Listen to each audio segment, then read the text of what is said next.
few, and then we can do something. So let me just get my screens ready for the preview card. And I believe that the Sentinel is the last one we got a few minutes ago. And why not start with this one? Siege Sentinel. Alright, so here we go. Siege Engine. Jiminy, not Sentinel, Jiminy. Alright, Herofall. This is no threshold requirement, costs 11. And it has no faction. This is an artifact troop robot. And it is a rare, not unique, 8/8. It has crush and what else? Assault. When a troop you control attacks, if this is in your hand, this gets cost -1. And also when this enters play, if this has cost 1 or less, create a siege engine Gemini and put it into play. Alright, that seems like a lot of power and a lot of attack and defense if you can trigger the second class on this card here. Just finish wrapping things up with these. This was the unbound one. Okay, alright, so this works. Very cool card. Fortification breached. Replication sequence initiated. Alright. Very big dumb robots that replicate destructive ones that replicate themselves is never a good thing. If watching Star Trek and looking and watching Borg work, if any is any indication, then this is not a good thing. Alright, so Crusaders are in. Let's see what else do we have. The Altar of Nozan, that was spoiled by Chris Van Meter a few hours ago on Twitter as well. Very cool card. Let's just put the preview in here. Here we go. This is an altar of Nolsan and Herofall. This is no threshold requirement, no faction or the fact. Nothing here. It is an uncommon, and yeah, it reads once per turn. Let's see what we get for once per turn. When you play a targeted card, and not a troop, a card, draw a card. One shot. 3. Create an effigy of Nolsan and put it into your hand. First time I read this card, I thought that this wasn't a one shot, it was basic. It's still good, right? I mean, obviously you need to have a critical mass of Saga troops, but if you do, the prospect of drawing 2 or 3 cards out of this is nothing to sneeze at. Really cool card. Would be interesting to know right out of the bat for limited. How many playable are there in this set? So, and maybe a better question would be, how many Saga card does this require to be playable? That's a better question. And we're very close to having a full set spoiler. So I'm pretty sure we'll be there very soon. In the meantime, Blamsmith, Herofall. This is 1 ruby threshold, 2 cost, underworld troop, and it is a dwarf warrior. A rare that is not unique, and 2 and 2, and read suck at table. Minor. First I thought this was a major. I was like, what? Scrounge 3 +3 and when this dies, create a plum sack and put it into play. Now I do have to go and read Blemsack back because I really don't remember that card. I remember that was not a playable card, but if you're getting it for free, that might change things a bit. Let's just put that in green, and scrounge is a keyword at that, just to make it, you know, more visual when looking at the cards. Blemsack, what is Blemsack? So let's just go real quick. Blemsack. Alright, so this card is, at the end of your turn, it deals 3 damage to each opposing champion. When you are dealt damage, sacrifice this. Oh, that's great. It's free 3 damage to each opposing champion as long as you don't get any... as long as you don't get any damage on you. Well, that's significant. That is good. Hey Seiju, how are you doing, sir? Welcome to the stream. This is actually Blemsack when you get it for free. It is legitimate power here. I don't think this will be insignificant. If you slam the sack rammed with Blams, scram. Alright.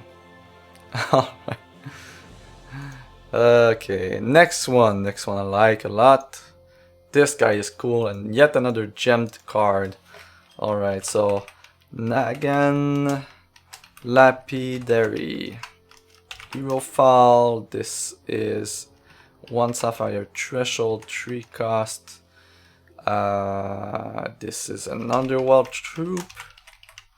It is a necrotic, mage, and rare. Not unique. 2/2 for 3 with a socket. So, and reads when this deals damage to an opposing champion, you may void this. If you do, gain control of target opposing troop, it gets all succeeded powers of this. Now this has the potential to create some very awkward situation for your opponent. You know, obviously, as Jeff mentioned in his article for the reveal of the card, having any sort of evasion of that card on that card seems to be like a very good way to go. We currently have minor Diamond of Wind that gives flight when attacking, so that would be fairly decent. It's also you may, so you're not bound to do it, and it also provides it's a second to whatever you're stealing. So there's a potential here to have a very good second power on a card that should not be having it. Lots of cool things ongoing with this card. Lots of cool things ongoing.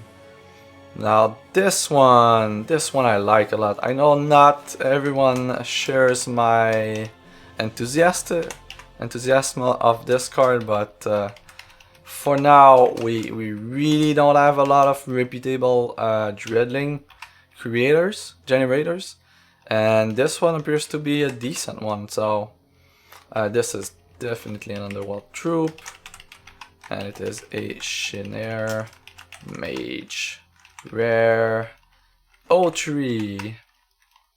At the start of your turn, gain 01. No, that's the exact opposite. It's gain 1-0. Alright. And the other line is basic. 3. Create a dreadling and put it into play. That is pretty cool. That is very cool. You know, this unlimited will have a lot of value if dreadlings in general have a lot of synergies and values. We already know of Scrounge. We already know of a few other things that would work really well with this. However, you know, it's still 3 to play to activate, although it does gain, you know, it does provide one of the resources. So really what this card reads is that for 2 create a dreadling, and then if you want more you pay 3 for each of them. So, and 2 for a dreadling a turn is not that bad of a deal. So and definitely you can just ramp, you know, a 2 cost troop that ramps is okay. One thing to note that for this set, defense 3 defense appears not to be enough. We already have seen a few things that deal 3 and more damage at common and uncommon in Ruby. We had some very efficient removals in Blood.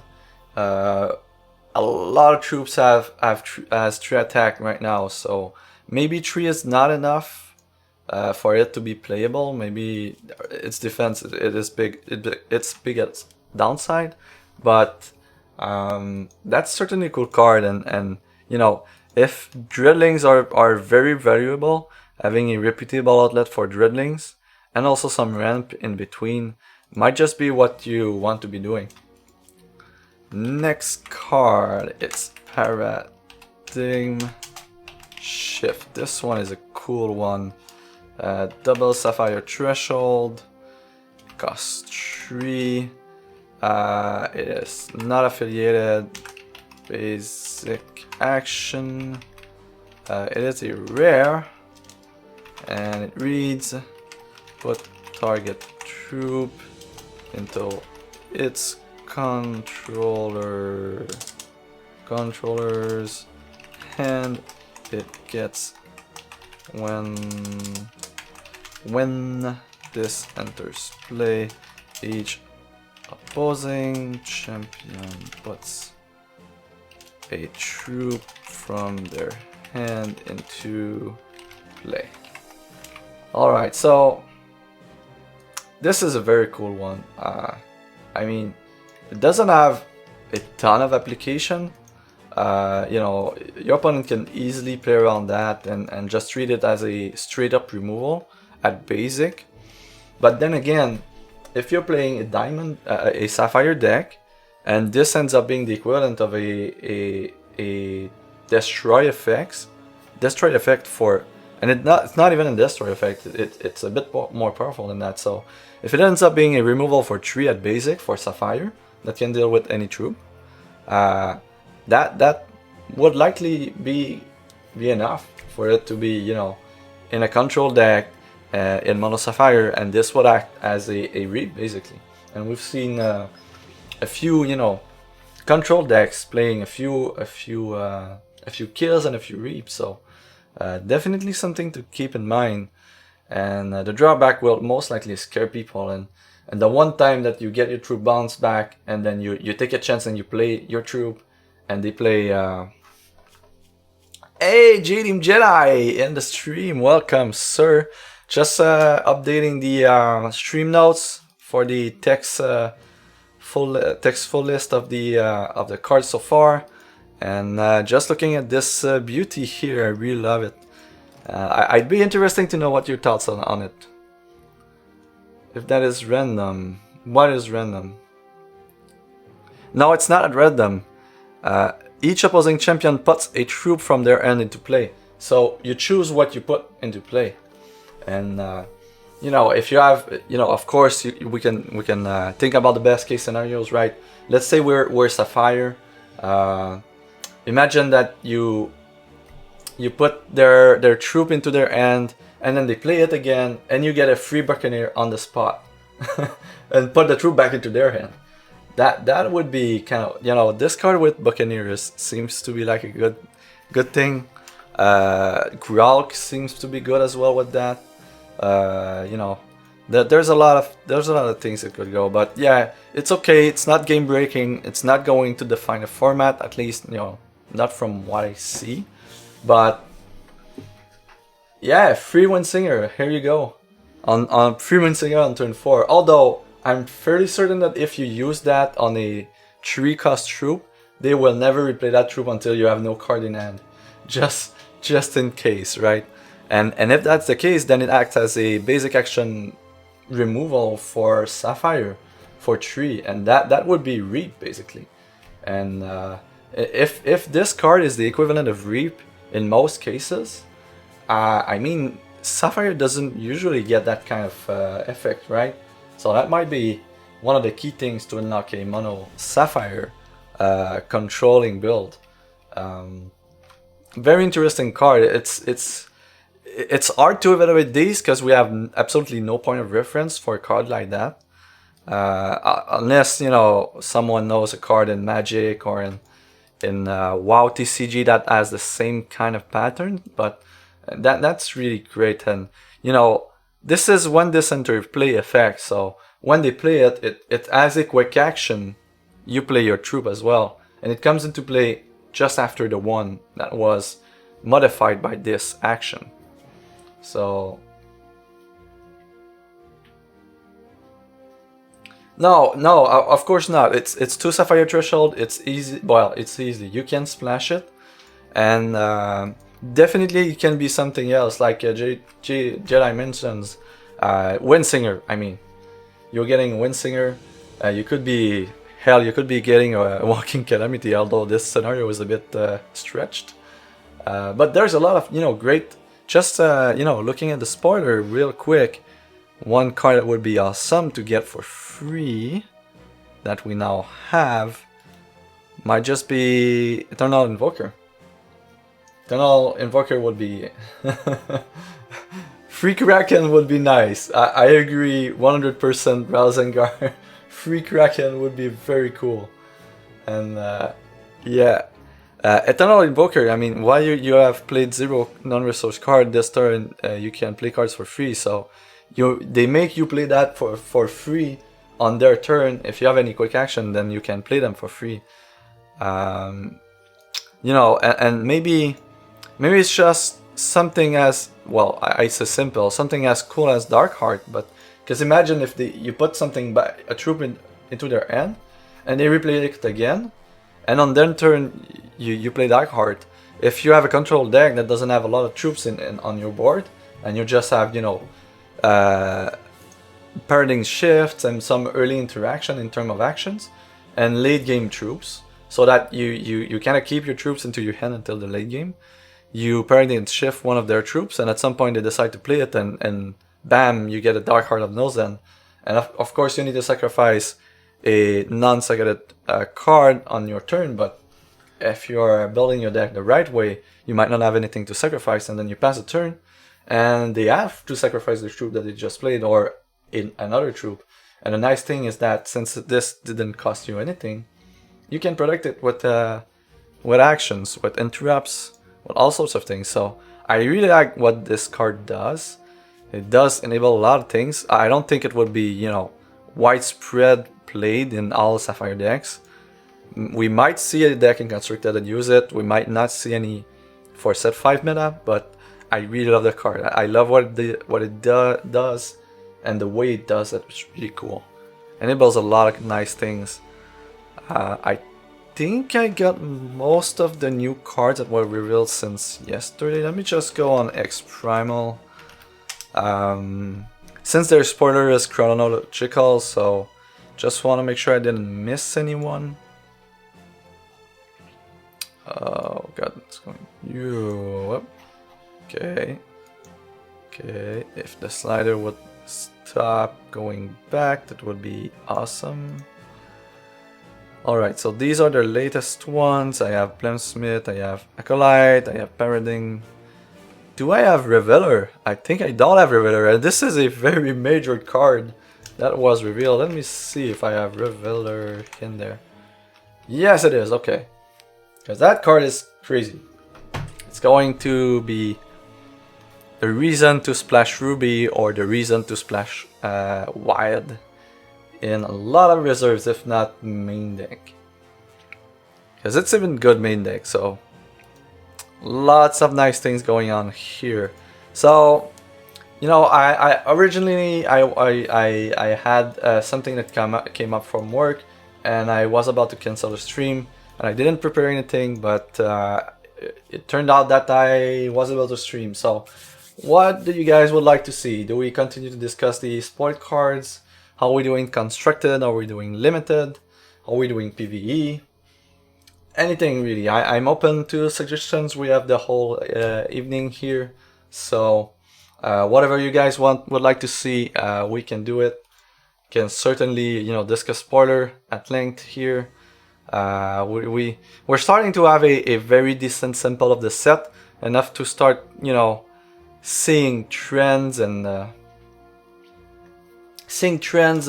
you know, patterns in the cards and things of the sort. So maybe we continue with taking notes and preparing the full set review. Originally I just wasn't doing it. I just was doing it by alphabetical order. So unless someone wants to see something, maybe we continue taking notes and discussing cards. So yeah, let's start with this one. So let me just make sure I can grab the art of the card so that it's a bit easier on the eye. Hey, right there. Alright. Let's talk about...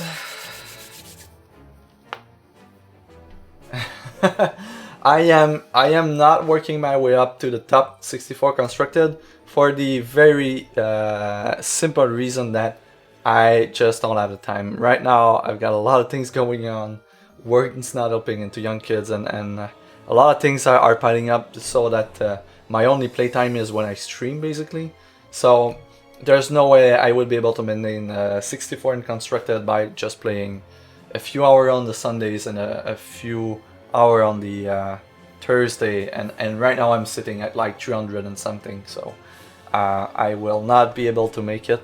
So I might, I as much as I would love, and I really hope that my schedule clears out so that, in a way that I can participate in tournaments. It's been a long time since I was able to participate in any tournament, for that matter. But might be able to do it in the future. But for now, for this season, I'm not going to go for it. Just leaves me more time to work on the channel. Work on the spoilers and work on set review. Right now I'm still, I don't know if some of you might have seen it, but I'm looking for co-hosts for the Sunday morning edition of the stream.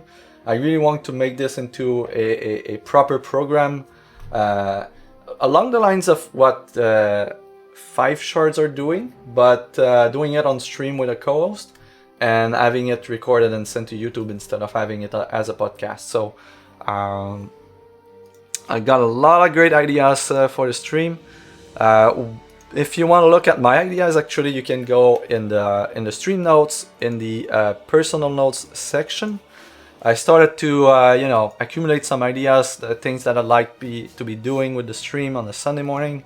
If you guys have any comments or suggestions, that would be appreciated.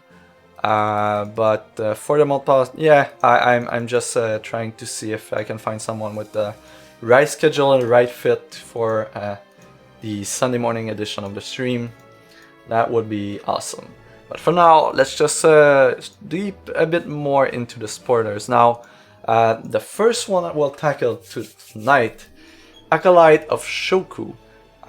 This one is really interesting, and let's just review the card real quick, and then we can start the discussion. So, it's a 1 white threshold, 2 cost Underworld Troop. It's a Shinner Mage. It is a rare, and it is 0/3. The text on the card reads: at the start of your turn, gain 1 temporary resource. Basic 3, create a Dreadling and put it into play. Now,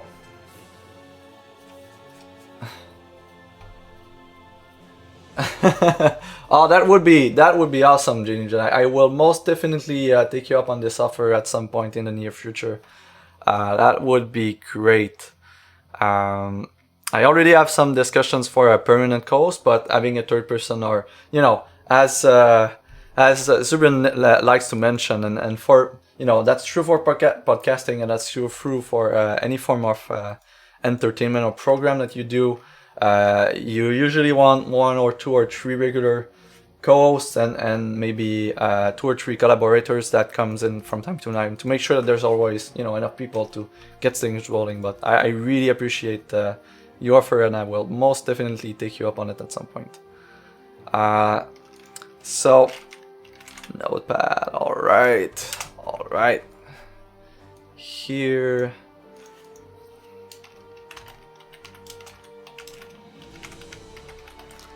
Alright, so Acolyte of Shoku. The one thing that is very significant with this card, at least for now, to me, is the fact that this card creates Dreadling. There's you can create as much as many as you can, basically, as many as you have the resources for on every turn, and more so, the card provides you with one resource every turn. So basically, you have a discount on the first one. So the first Dreadling costs 2, and the other Dreadlings cost 3.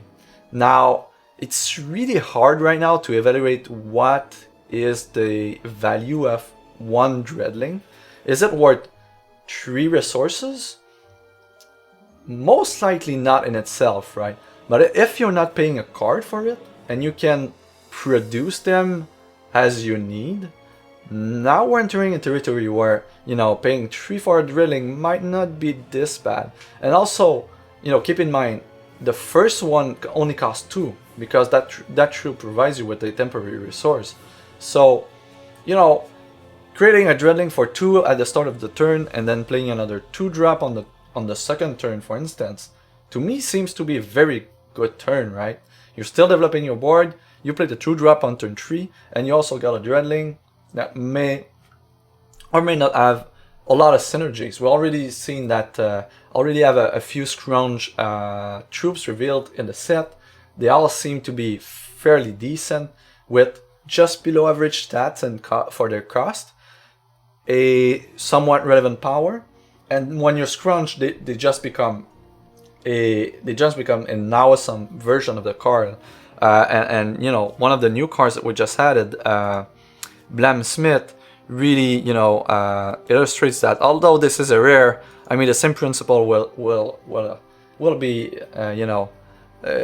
will be in effect with the lower rarity cost troops, in the sense that even if this would be, let's forget the Sagatable Miner, and because this card is a bit pushed, right? And let's forget the when this die create a blind slack. So let's say it would be a 2/2 for 2, which crowns 3 +3/+3. This card would be fairly decent. I mean, it's a 2-drop that you can, it's a card, it's a troop that you can play early, and then late game, if you have the things that you need in your crypt, then this becomes a huge thing. So being able to get a Dreadling out on turn 2, making, adding 1 troop right away on turn, creating a Dreadling on turn 3, add something to your crypt right away. These things tends to add up very quickly, and on the 4th turn, you might be playing a 2, creating another Dreadling for 2 and playing another troop, and even if the Acolyte die at that point, it would, you would have 3 cards on 3 troops in your crypt by turn 4. So, and this to me seemed powerful enough, at least for limited. Of course, if the value of a dreadling is low and you know, is a bit lower on the scale, and your deck doesn't have a lot of synergies with the crit or the dreadlings, or the traits of the dreadlings, the fact that they are, you know, both spider, shroomkin, and robots. If nothing, you know, if you don't have an interaction with these aspects of the card, of the dreadling, and you don't care about the crypt, obviously you're not playing the acolyte. But even then, I mean, you could do worse. If you want to play wild and play big troop by the end of the game, this is a fairly decent way to do it. And there's a random outside of the card of, you know, being able to use your resources efficiently to create dreadlings that may or may not matter in the end. And you know, just thinking of this troop in conjunction with one of the uncommons that were uncommons that were revealed. Which one was that? Oh yeah, the Smash Magus, right? So 4 cost and scrounge 2. So when you get to create a dreadling for 2 every turn, having the scrounge 2 by turn 4 or 5 will be fairly easy.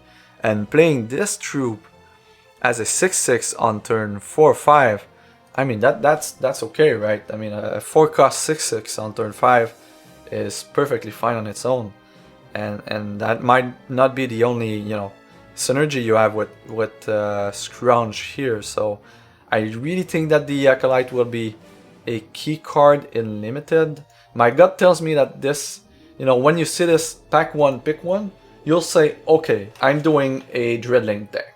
This is one of the key cards for that. So this is a producer, but you know, if there are not enough dreadling supporting cards, and they're not strong enough, you don't want to start your draft by picking an enabler.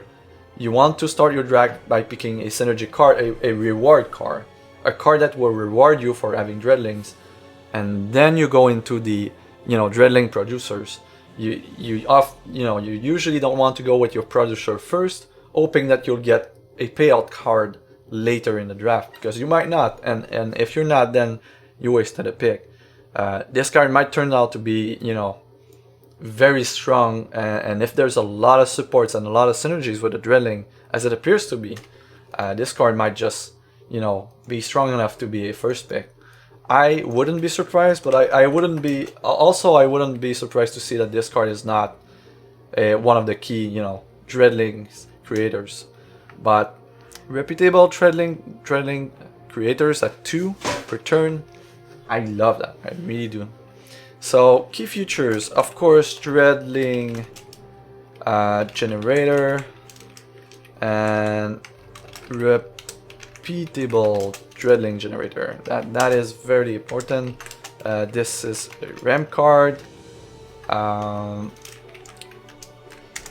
We'll say that it doesn't have attack value. It doesn't appear to be that big of a deal in this set. The reason I'm saying it is that we've seen a lot of troops right now, even the lower rarity ones, that have very, very strong stats compared to what we have for the first 4 sets. So, and we didn't see a lot of troops with only 1 defense, right? If I go through the list right now, of course we don't have the full list, but you know, Baby Yeti with 1 defense, okay, well, you know, you're going to play Baby Yeti if you have Mama Yeti, but if not, you might be playing it for assault if you have a very heavy assault deck, but for the most part, I don't think you'll be playing that card that much. And then we have Dread Technomancer. This is a rare. Dreadling is a created card. And do we have anything else? We've got a Ghost Mage with 1 defense, but it's flight, so you cannot block it with your Acolyte. Do we have anything? We have Mecha Filk Chimp. This one does what? sacrifice this, revert a card. It's a common and 1/1. So unless you really want to revert something, you're not playing this. At least not likely. What else? We have a bunch of 1 defense troop here. Starlight is it's coming from a rare troop. I believe it's even a legendary, the Bowie troop. So yeah, not going to happen a lot. Stinkhorn is a 1/1 lethal, so it doesn't really matter. Swamp Water Recluse, a Suckable Major 1/1, 3 cost in the wild, Scrunch X. So it's not going to be a 1/1. It is not going to be a 1/1. Alright, so I don't think, yeah. As you can see right now, you know, it's not the whole set, but it is a good portion of the set right now, with at close to half the set right at this point spoiled. And we don't have a single troop where Acolyte having 1 attack wouldn't make a difference. It makes a difference if you have targeted, you know, direct damage and all sorts of things. But if we're just talking about combat, you know, even if the, you know, if this would be a 1/2 like the Lyricist, for instance, it wouldn't make the card better. I like that it has a 3 point of defense instead of having 1 attack and 2 defense. If anything, I'd like, you know, if this one would have 4 defense, that would be very, very good in this set, because we've seen that there's a lot of high powered troop and they tend to be around the 3 and 4 mark. So definitely 3 is nice. I'm not sure that this is enough. So for limited, I'll just write a temporary comment here. 3 defense might not be enough for the format. As weird as it sounds, for the format for a defensive troop. Now, if you're using this as a generator though, it would likely be okay, as it's not that easy to kill. Let's see. I'll go to Casualty of War after this one. So doesn't ramp for constructed. This might be constructed playable.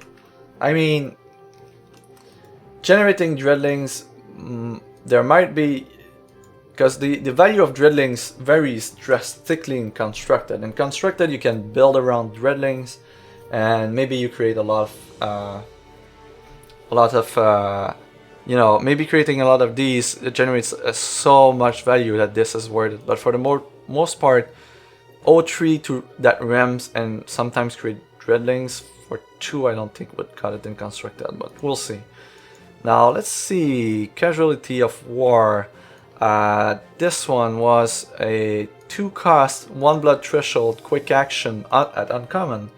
Destroy target non-under and non-underworld troop. You know, key features are well, this is removal, you know, very simple one. I setup cost. I say I setup cost because this set is filled in general with Ardent and Underworld troops. And even if we look at constructed right now, there's still a good portion, if not more than half, of the troops that we're playing right now that are either Ardent or Underworld troops. So non-Ardent, non-Underworld troops. So that really removes a lot of troops in the format. However, 2 cost quick action removal, there's no other restrictions. This is a dream come true for the blood dex reserves, right? You play your first game, you see that there's a lot of, you know, there's a significant amount of targets for this card. You bring in 4. I mean, if there's enough target, I could see getting 4, and maybe depending on the format and depending on the meta, you might, you know how recurrently, you know, a lot of control decks would play 3 to 4 kills and maybe 1 to 2 reaps. This might just be the same kind of thing where you would run maybe 3 to 4 Herofall and 1 to 2 casualty of war if there's not enough unaligned troops going around. And they're certainly pushing the colorless artifact troop, succeeded artifact troop archetype in this set. So there might just be a gem deck, right? A gem guardian deck or a prismatic deck, colorless deck. So this card I like a lot. This will be format defining. The fact that this card exists will make blood decks really perform at handling with specific threats, as if it would it wasn't enough. The one key thing of this card: kills vampires. Kills all vampires for 2 resources at quick action. Any vampire. That is significant. Of course, we're speaking about the blood mirror, but with the card that have been spoiled so far and the Vampire Prince that hasn't been spoiled so far,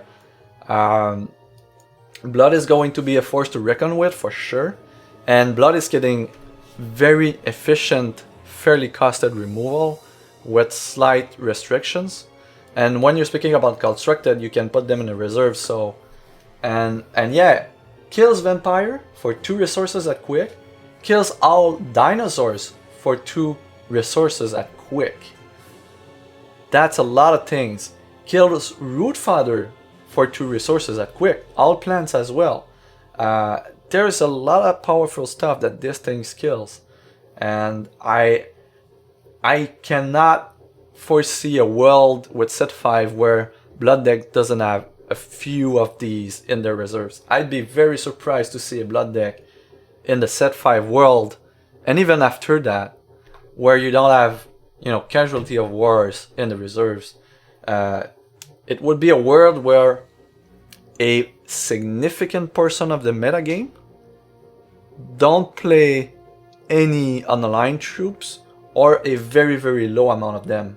And likely not in the top end as well, because even if they're not playing a ton of them, if their top end is very, you know, big threats that are unaligned, then you might want to side these in anyway, because they're quick and they're fairly cheap. So this card, to me, this card would have a bigger impact on the metagame than Herofall. This is how I see this card. In Limited, we'll see how many we have of these unaligned troops that are good, but we already saw a few dinosaurs with Scrunch that seems to be fairly decent. There will be a few robots. You know, if worse come to worse, this you know, casualty of war could kill a drilling. I don't think this line would come out often, but that's a thing. Drillings are unaligned. For good, thank God they're unaligned, because if the drillings would be underworld as well, I think this would be a very big problems in balance. But yeah, casualty of war, meta defining for as long as it will be in the format. And this is the kind of card that when we get the Immortal format, this is a card that will go in most reserves in Immortal as well. The power of it is there. I mean, when I saw this card, I was a bit puzzled, because 2 cost 1 threshold quick action removal, and I have a restriction, but it is not it's not a restriction in terms of size or cost, things that we often see when we have conditional removal. It's just a type of card, and when you only have a type card restriction on the removal, that's it's efficiently costed. This is just an outstanding card for constructed.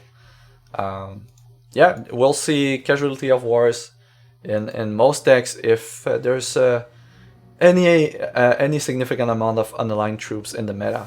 And from what we've seen so far, there will be a significant amount of unaligned troops. Like the big troops that we have right now that are very efficient will stay very efficient. Vampire Kings, Crocosaurs, you know, against burden decks, you want to get your Clocodons. You want to have, you know, if you're playing blood, you will have your vampires. And, you know, if you're playing the vampire matchup, having access to Casualty of War will most likely define which one wins first to kill the opposing Vampire Princess. Not to mention the Vampire Prince, but that hasn't been spoiled yet, so I'm not going to touch too much on that card just yet. But yeah, Casualty of War, outstanding card for constructed. I don't see how this would not be played. that would be my assessment of the card. We don't have the whole set, but we don't need the whole set to evaluate this one. And again, if any of you guys have a specific request to talk about, and try to let's do some kind of brainstorming, or you just want to pick my brain on some of these cards, just let me know. Next one on the list for if we go with the alphabetical order of the sport cards so far is Altar of Nozan. This one intrigues me a lot. This might just make the Sucketed deck a thing. However, there's it's a weird one, and let's just review the card, and I'll give my thoughts about the possible gem garden deck, as I call it. So Altar of Nozan is a 2-cost artifact at uncommon. It reads once per turn. Wow, is this a new language here? Once per turn. When you play a Sucketed card, draw a card. It also has a 1-shot for 3 resources. Create an effigy of Nozan, put into your hand.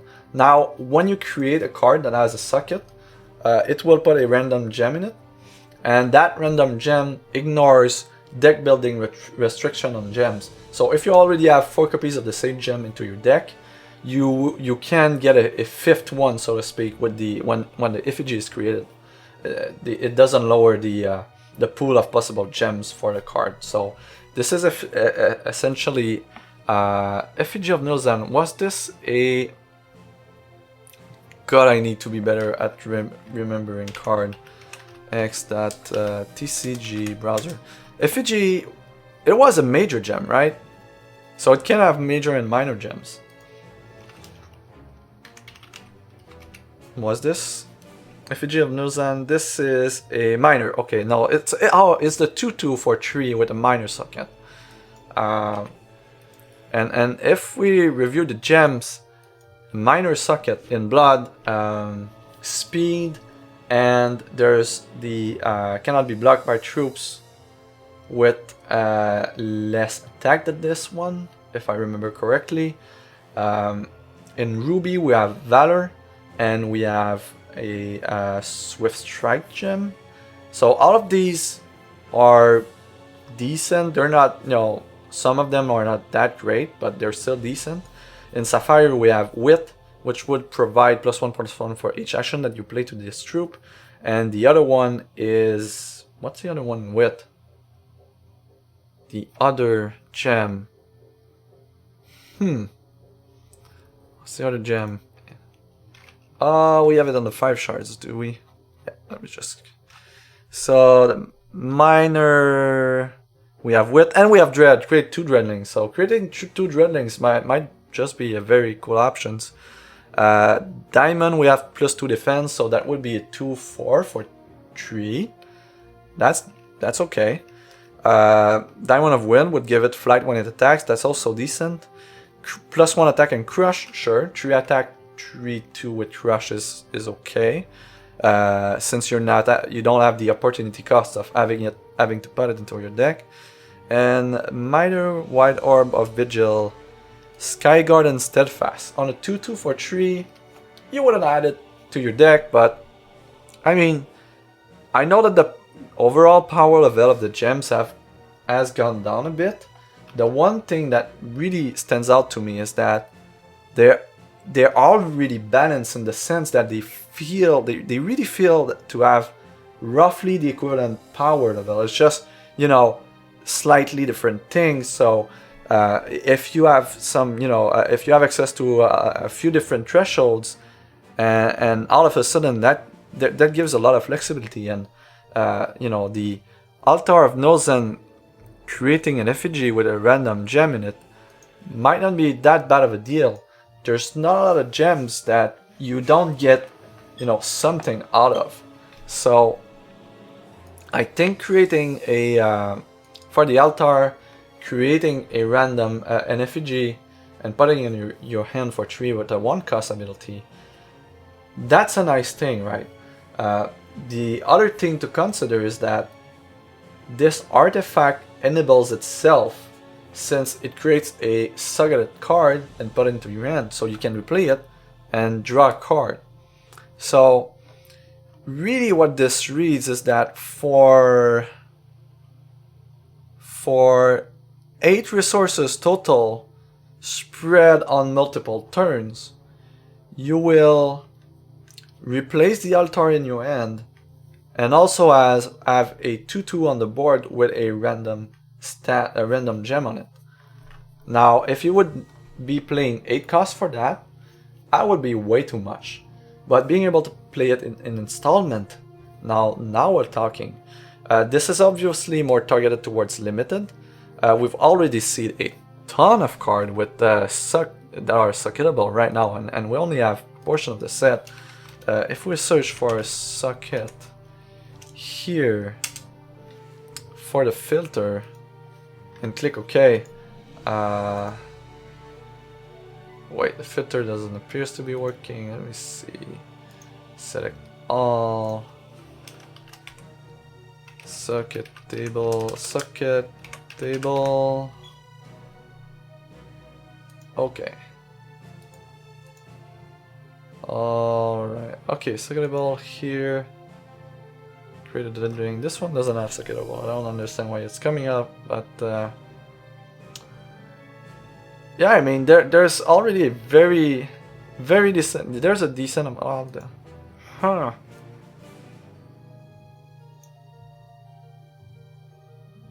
Clear our.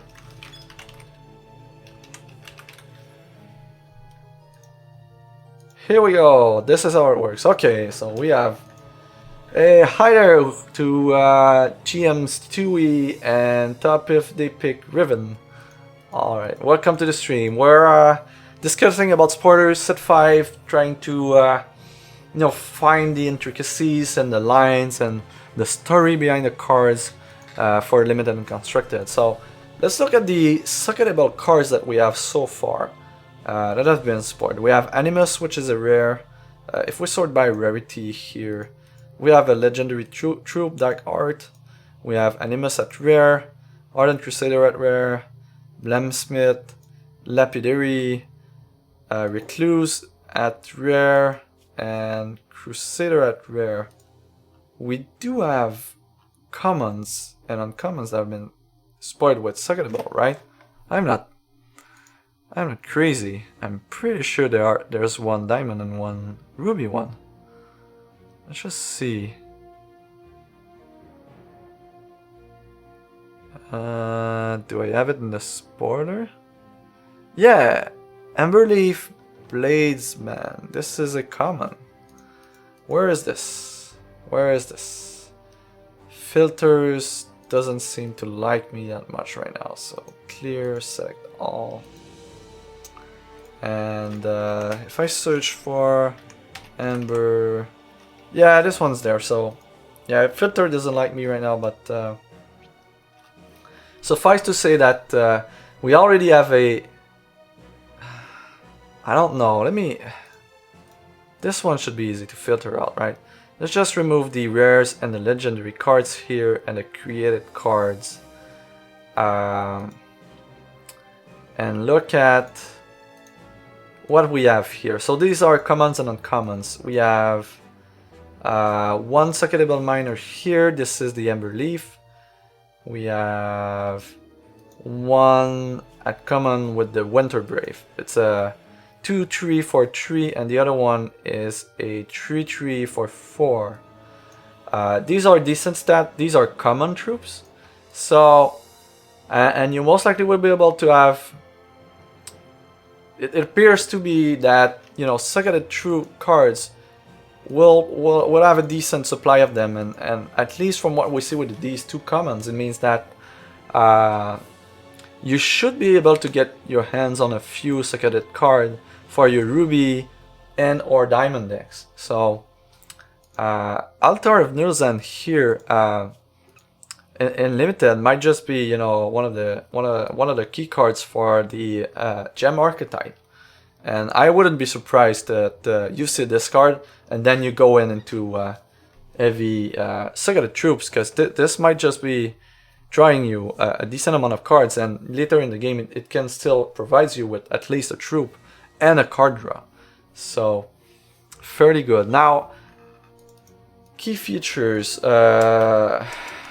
After all that discussion, curious about gems, gem cards, and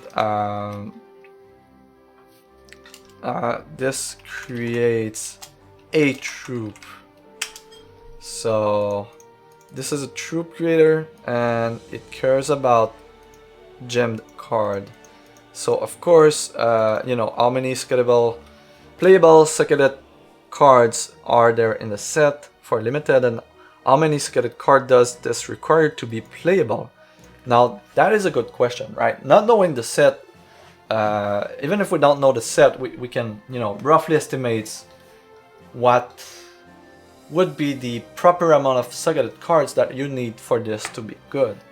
The fact that if you draw this slate, you can still produce at least one seconded troop and play it to draw a card, to me means that this card, although it costs a lot, it does replace itself in the late game. If you play it in the early game, you know, losing your 2-drops, playing this on turn 2 might not be the end of the world, unless the format is very, very fast.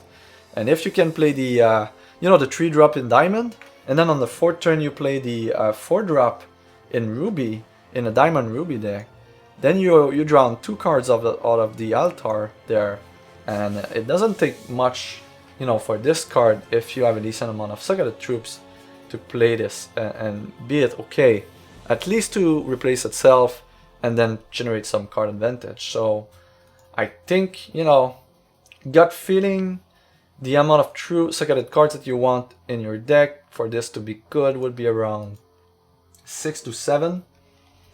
That's usually the bar for, you know, synergy cards. You want to have 6 or 7 cards in your 40 that interacts with your synergy cards at the very minimum. Unless a combo is broken and you know, wins you the game if there's only one occurrence, but this is not a case here. But you know, I would be surprised that we get the other half and a bit more of the set, and we don't have more of these common and uncommon seconded troops, since we already have clear indication that the seconded team is been pushed with this set. So I'd be very surprised that the Altar of Nilzan is not playable in limited. Very, very surprised. I think that the floor on this card will be somewhere around the C- range, and maybe it's a D+, right?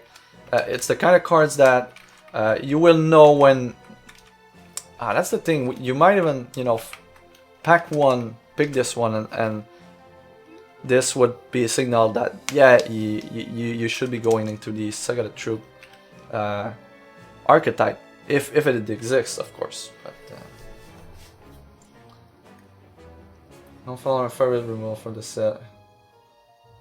Usuality is more interesting because lower cost my yeah. Yep, absolutely. Absolutely. Antonio's. So I think that the floor would be... I think there would be enough gem card. Yeah, that might just be a synergy card. Yeah, this is clearly a synergy card, so I have to find a way to properly rate these cards that are very good when you have enablers, and you're not playing them if you don't. For constructed, is this good enough?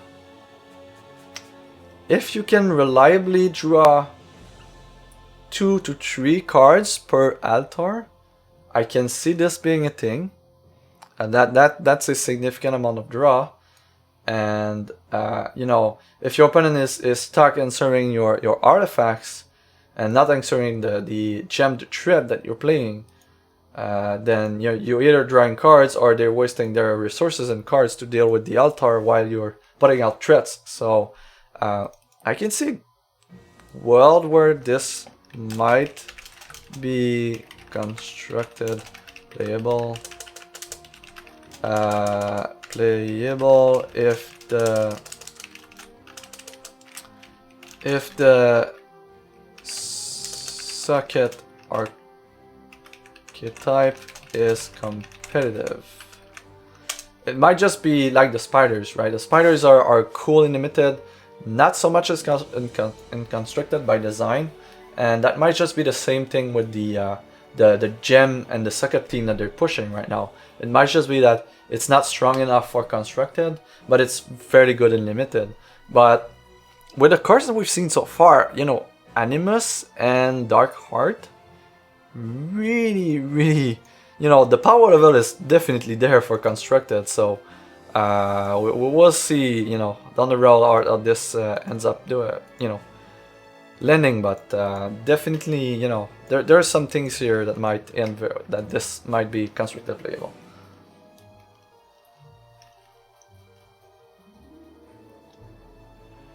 Yeah, that could be the thing as well.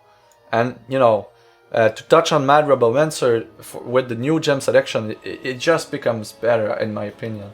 The fact that you only put a minor ruby gem in it, and it becomes self-enabling, that's crazy, right? You have two gems in the set that makes Robomancer generate an action, and then you play the action and you get a new copy, and then you play it, and it's an engine in itself. It's a costly one, but you know, Mad Robomancer, I believe is 5, right? Yeah, it's 5. So for 6 resources, if you have the Valor gem, the Ruby of Valor gem in it, for 6 resources, you play Robomancer, you play Valor on it, it's now a 4/4, and you get another one in your hand. So of course, losing quick is huge, but it's not that huge in the sense that now it can enable itself. So, and there's a few other different combos with this one, but you know, in a world where gems create actions, we need to keep an eye on Robomancer for sure. For sure, and I mean, you know, if you put Valor on it, and this is why I like Valor a lot, is that this is not a 3/3 anymore. It becomes a 4/4 for 5 that replicates itself into your hand. And the other thing that I really like with this one, let's say you're playing Ruby Sapphire, you can put the minor Sapphire of Wit along with the minor Ruby of Valor. So that means that every time you play an action, it gets +1/+1. But you're generating one action a turn. So on the first turn, you play this guy, it's a 3/3. You play a Valor on it, it becomes a 4/4, and then a 5/5 because of the Sapphire of Wit, until the end of the turn. On the next turn, you play the other one. We could make Arcane Focus. But it depends on what you want to be doing. But the thing with Valor is that the first one is now a 4/4, and on the next turn, you play a 3/3 Robomancer, create a Valor into your hand, target the first one or the second one. The first one now becomes a 5/5 or a 6/6 if you targeted it with the second Valor. And now you're attacking with a 6/6, or you would likely just target the new one with the Valor. So you attack with a 5/5, and then you get another 5/5, another 5/5, another 5/5. So I want to be making a thing for this. Yeah, thanks for the follow, Rezengar. Appreciate it. Welcome to the team. Yeah, Robomancer is a cool card, and self-enabling cards tends to be, you know, this is an engine, right?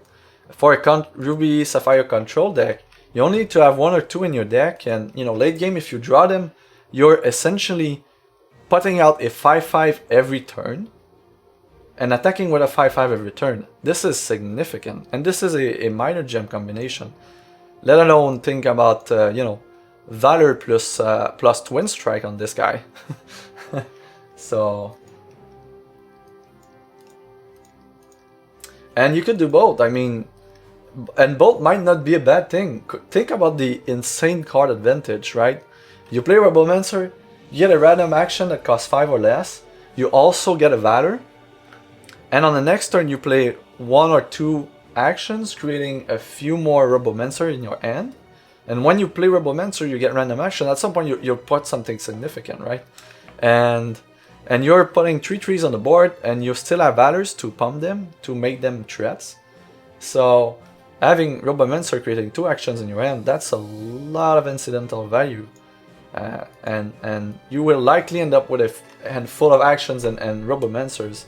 And at that point, it's really hard to lose if you're not behind on that game. So pretty cool card. I foresee Robomancer with these new gems in Ruby Sapphire decks, maybe as a one-off or as a two-off, as another way to generate enough card advantage for the late game plans to take over a game. But very cool card. I love that this enables Robomancer, the new gems enables him. I really do. Okay, so what would be the next one? I think, yeah, we had a discussion about Herofall, and this card many people have been talking about, so let's just go on this guy. Yeah, let's just go on Herofall now. I think that would be a good one to discuss tonight. Alright, so let's get to the Herofall card. And this art is just superb. The card is awesome. There's not a lot to dislike about the card. But I personally think that a lot of people right now are assuming a lot of implied value to the card that is very unlikely to matter in most games. So if we start by reading the card, it's the 3-cost 2-blood threshold quick action. It is rare. It reads, destroy target opposing troop, then void each opposing troops with the same name in hands or decks. Not in crypts and not in play. So this is essentially a unconditional removal. This is quick removal. When you have these 2 characteristics in one card, you need to be paying attention. And when you say that the cost of the card is 3, and this is the benchmark for action removal action in X is 3 costs. We had reap, we had kill. So for blood actions that destroy something, 3 is the benchmark. So we're right on the spot with the 3 cost, and there's absolutely no restriction. So and there's sometime upsides to it. So sometimes we'll make OP this card, and that is very, very significant. The fact that you have a quick action removal, that's already good, right? We already played with kill, and as long as you didn't have any artifact troops to target, kill was superb. It was doing exactly what you wanted. It was quick, it was efficient, and all blood control decks would run 3 to 4 kills. There's a reason for that. So 3 cost quick action, just straight up destroy troop, is more than playable in constructed and in limited. Now this one has a random upside of sometimes you will make your opponent discard a card from their hand. Now that makes the card go from good efficient removal that is appropriately costed to very, very good card. So you're doing a 2-for-1 now if you're making your opponent discard a troop, and they don't even choose what they're discarding. So that might be fairly relevant. So Herofall certainly has upside of maybe sometimes we'll make OP discard. I'll just rephrase that. Maybe we want just to say that becomes better against the more copies of the same threat your opponent is playing. I think that's the better way to phrase this. So if you're encountering a deck that has, you know, 3 to 5 troops that they have 4 copies of each, I think Herofall gains a decent amount of incidental value, right?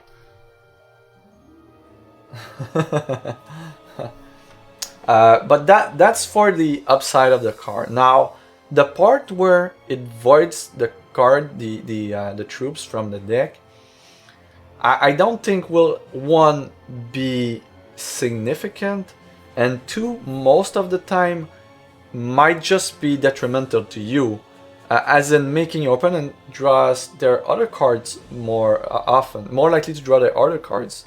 And if they already played one of their troops, it is unlikely that they have 1 or 2 in hand, right? So they're most likely in the deck, and removing troops from the deck, although this is good if you're going to play a very, very long game, if you're planning on winning on turn 5 to 10, how likely is it for your opponent to get the second copy of to draw the second possible copy of their troop that you just removed? We can certainly use the hypergeometry calculator to find out, but my gut feeling is that removing troop from the deck, it's not an upside, and it will marginally be an upside, and most of the time it should just be a downside, making your opponent, more likely to draw his other cards. And if we're speaking about constructed, you have other cards, right? So I don't know.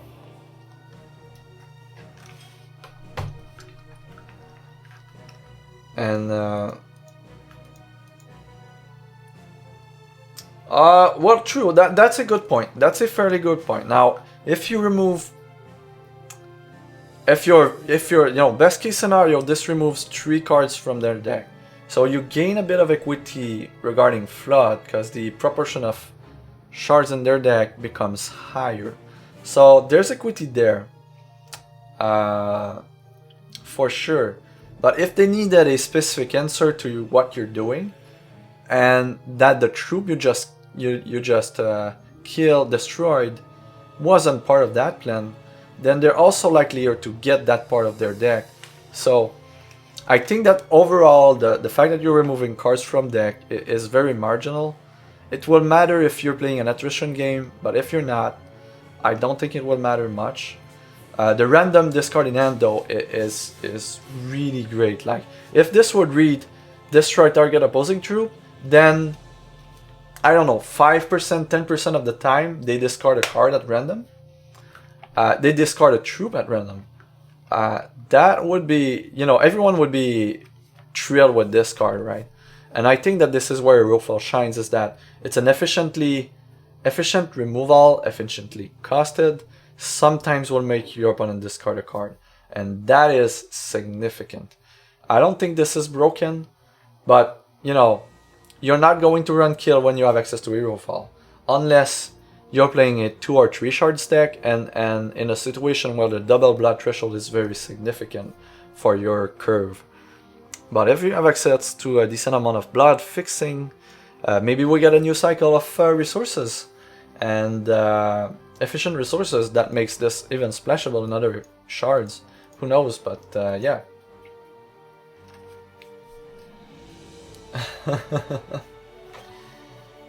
Just have counter magic for Reveler, yeah. True. Well, kill is going away with set 6, but for most of what constructed is about after set 5, you're going to see a lot more Herofalls and casualty of wars than kills. I'm fairly certain of that. So if we just, in limited, this is an A. Well, it might not be an A, but that's a B, right? It's a very, very efficient removal, and it is very unlikely to have any sort of upside in limited, but it might, but it's still, you know, very playable, efficient removal.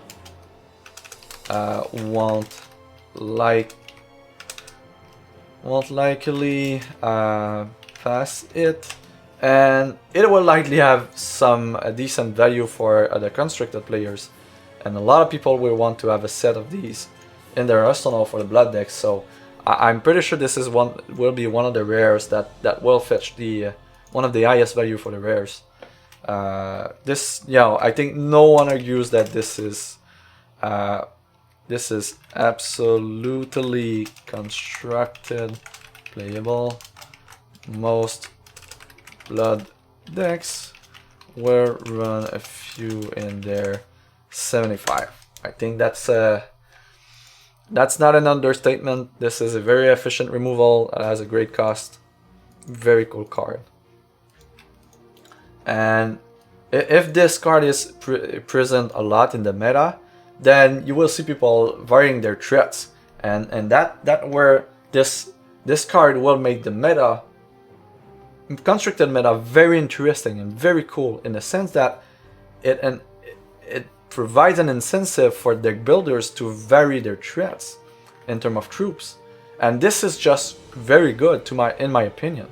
You know, instead of seeing people playing 3 or 4 off of all their troops, if they expect to play against a lot of bloods, they will add, you know, 3 plus a 1-off that is functionally the same but slightly different, and that, you know, creates a lot of room for very good players to have, you know, to expand their sequences, to expand, you know, how they can maximize the play to gather the most possible advantages of this out of situations. It will also make people run a lot of one-offs in their reserves and force them to, you know, try and see how they would side them in from the reserves and things of the sort. So I really love, you know, I know a lot of people are not looking forward to the meta where Herofall is present, but I am one to be very excited by Herofall because of the impact it will have on the meta. If this card is present to a decent portion of the blood decks, it will make people make more, you know, varying plays and have more interesting choices, and it will be, it will make for a more interesting meta, I believe. Of course, if you want to play the attrition, you know, mid-rangey attrition deck, that's the last thing you want to ever see is a Herofall, right? But there are ways to go around the Herofall. There are ways in Wild, there are ways in Diamond, there are ways in Sapphire. Not a lot in Ruby, but and in Blood you can theoretically remove it from your opponent's end before you play your threats. With there's at least 2 cards that does that right now. So Inquisition and the other one that costs 1. But yeah, it isn't a fun card to play against. That fast mill deck. You hope for a fast mill deck. Yeah, might exist, but we didn't see a lot of Bury from the cards revealed so far, and we're nearly at half the set. So, to be honest, I'd be surprised that we see a heavy Bury team with the rest, with the second half of the set. Maybe they're holding a surprise for us, but I don't think that this is a Bury set. However, there's a scrounge mechanic, but for the most part right now, scrounge mechanics seems to be more about limited and constructed with the Dreadlings, mainly. Although scrounge is a mechanic that begs to be abused and constructed, that is for sure. The one that I'm a bit more worried about for constructed, if we're talking about the new mechanics, is Assault. Most of the Assault troops or cards have cost reduction, and cost reduction for constructed can be a very, very scary thing, depending on the enablers that we have. But we're getting a decent amount of things that have speed in this set. We have a Blood Speed Gem as well, and I wouldn't be surprised to see an Assault deck being one of the key players in constructed when the set comes out. If we have a good assault, troop that has a great come into play effect, it might just be something we see. Something, I don't know, like the what's the name again of the last one that got spoiled? The Siege Engine Gemini, right? Dwarf Robot deck. We have the Dread Robomancer. We have Siege Engine Gemini, and a bunch of artifact troops, and maybe Suggeted artifact troops and robots. This thing might just be costing 4 or 5 in 2 or 3 turns.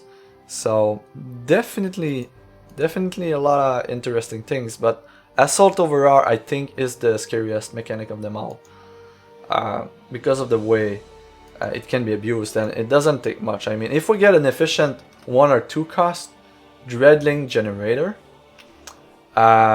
recurring the Dreadling Generator, I think the Assault mechanic will be insane. But we'll see. I would be surprised that we have one, to be honest. I think that the most efficient Dreadling creators will be 3 or 4 cost. Mostly 3. So we have a gem that creates 2 Dreadlings for 3. We have a troop that creates a Dreadling for 3. I think that the cost we should be expecting to be paying for Dreadlings, for 1 or 2 Dreadlings, is 3. Oh, it's the kind of opposite ramp. Instead of getting more resources, you get cheaper cards. Yeah. And I mean, if you're playing a big, Siege Engine Gemini in your deck, you would be looking at cards with speed, but we do have a decent amount of cards in the game right now that creates 1 or 2 troops when they come into play, namely Falconer. Falconer is just superb with assault troops, and himself reducing the assault cost by 3 when it attacks. Of course, he will likely die when you do that, but if you're trading your Falconer for a decent amount of damage, maybe you're left with a troop on the board, and on top of that, you accelerated, by 3 resources, a very significant threat. That might just be a thing. So, really assault to me, any cost reduction, any ways to cheat cost of cards, usually is very, very, very powerful, and you need to keep an eye on that. That's why the gem that I'm really excited about is the Major Diamond of Hope. That is a 2 cost reduction on a card. That is very significant.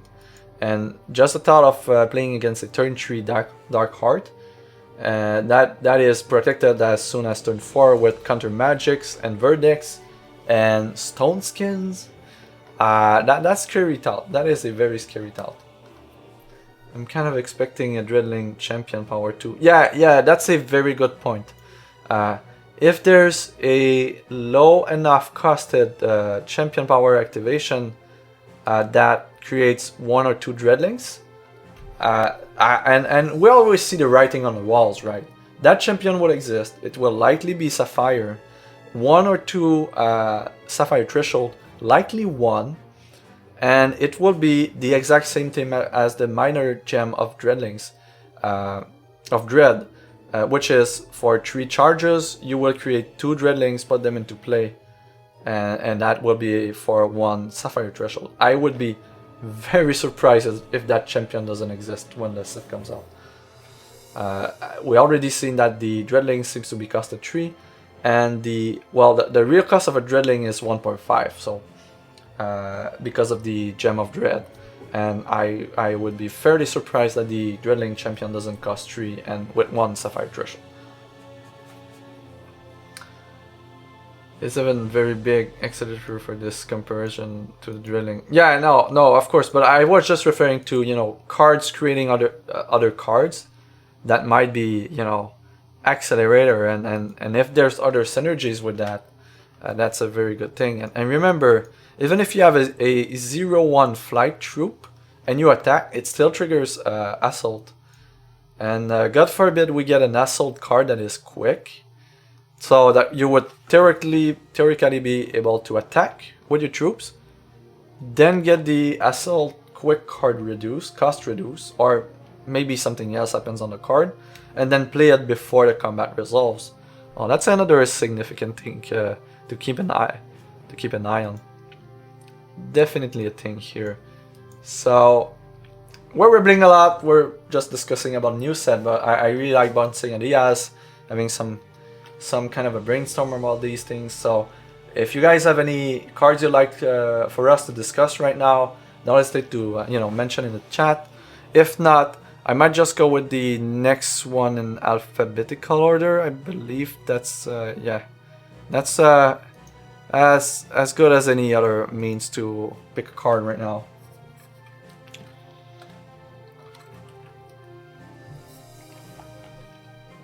So let's see. Next one is this one is nice. Let's just get the image here. Let's just get the image here. Next one is Ardent Crusader. One of the this was Chris Van Meter's articles, right? Article, right? Do we have the xtcg.com? Okay, so it was an article on xtcg.com, but I don't remember who wrote it, who wrote the primer. But let's just look at the card real quick and then we can discuss. So, Ardent Crusader, 3 cost, 1 diamond threshold, Ardent Troop. It is a human warrior at rare. It is a 4/4. Now, let's just stop right there. It's a 4/4 for 3. It's already good deal for stats. It doesn't take much for this card to be very good. First line on the card, Socketable Miner. Very, very nice. A lot of flexibility with the sockets. Diamond doesn't necessarily have the the most flashy ones, but Miner Diamond of Wind on this troop would be fantastic. I mean, a 3 cost 4/4 flight attacker. That's just that's very great. I mean, that is a lot of pressure, and it's hard to block, and just 3 cost 4/4 troop with Socketable Miner and Diamond, already great, already very close to constructed playable, if not just constructed playable, for aggressive diamond decks or other decks. I mean, there's only 1 diamond threshold in this card, right? So you can easily play it in other decks. However, there's a restriction, and this is where the big discussion happens. Deck building, you can include this in your deck only if it contains at least 10 different named Ardent troops. It also has a line, when it dies, create 2 phantoms and put them into play. Now the 2 phantoms, I believe we can count as being the equivalent of a card.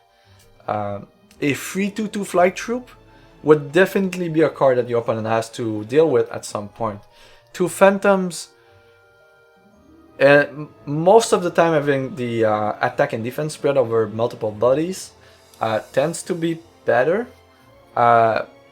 But in some scenarios, this is not as good as having a 2/2 flight troop. But for the most part, I think that when this dies, it does create enough value to count this as a card worth of value.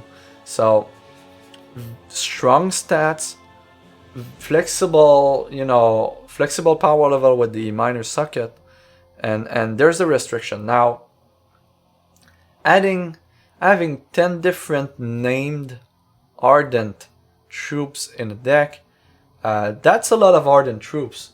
But if we're speaking about, I don't know, mono diamond aggressive decks, you will get 10 different named troop easy. Even more so now that we have a lot more Ardent troops in the meta, right? And if I try to make these filters work again, let's just take a look real quick at how many Ardent troops do we have right now that have been spoiled. So Ardent troops. So we already have bunch, right? Just out of the gate, right out of the bat, we already have what? No, well, that's not the right way to do this.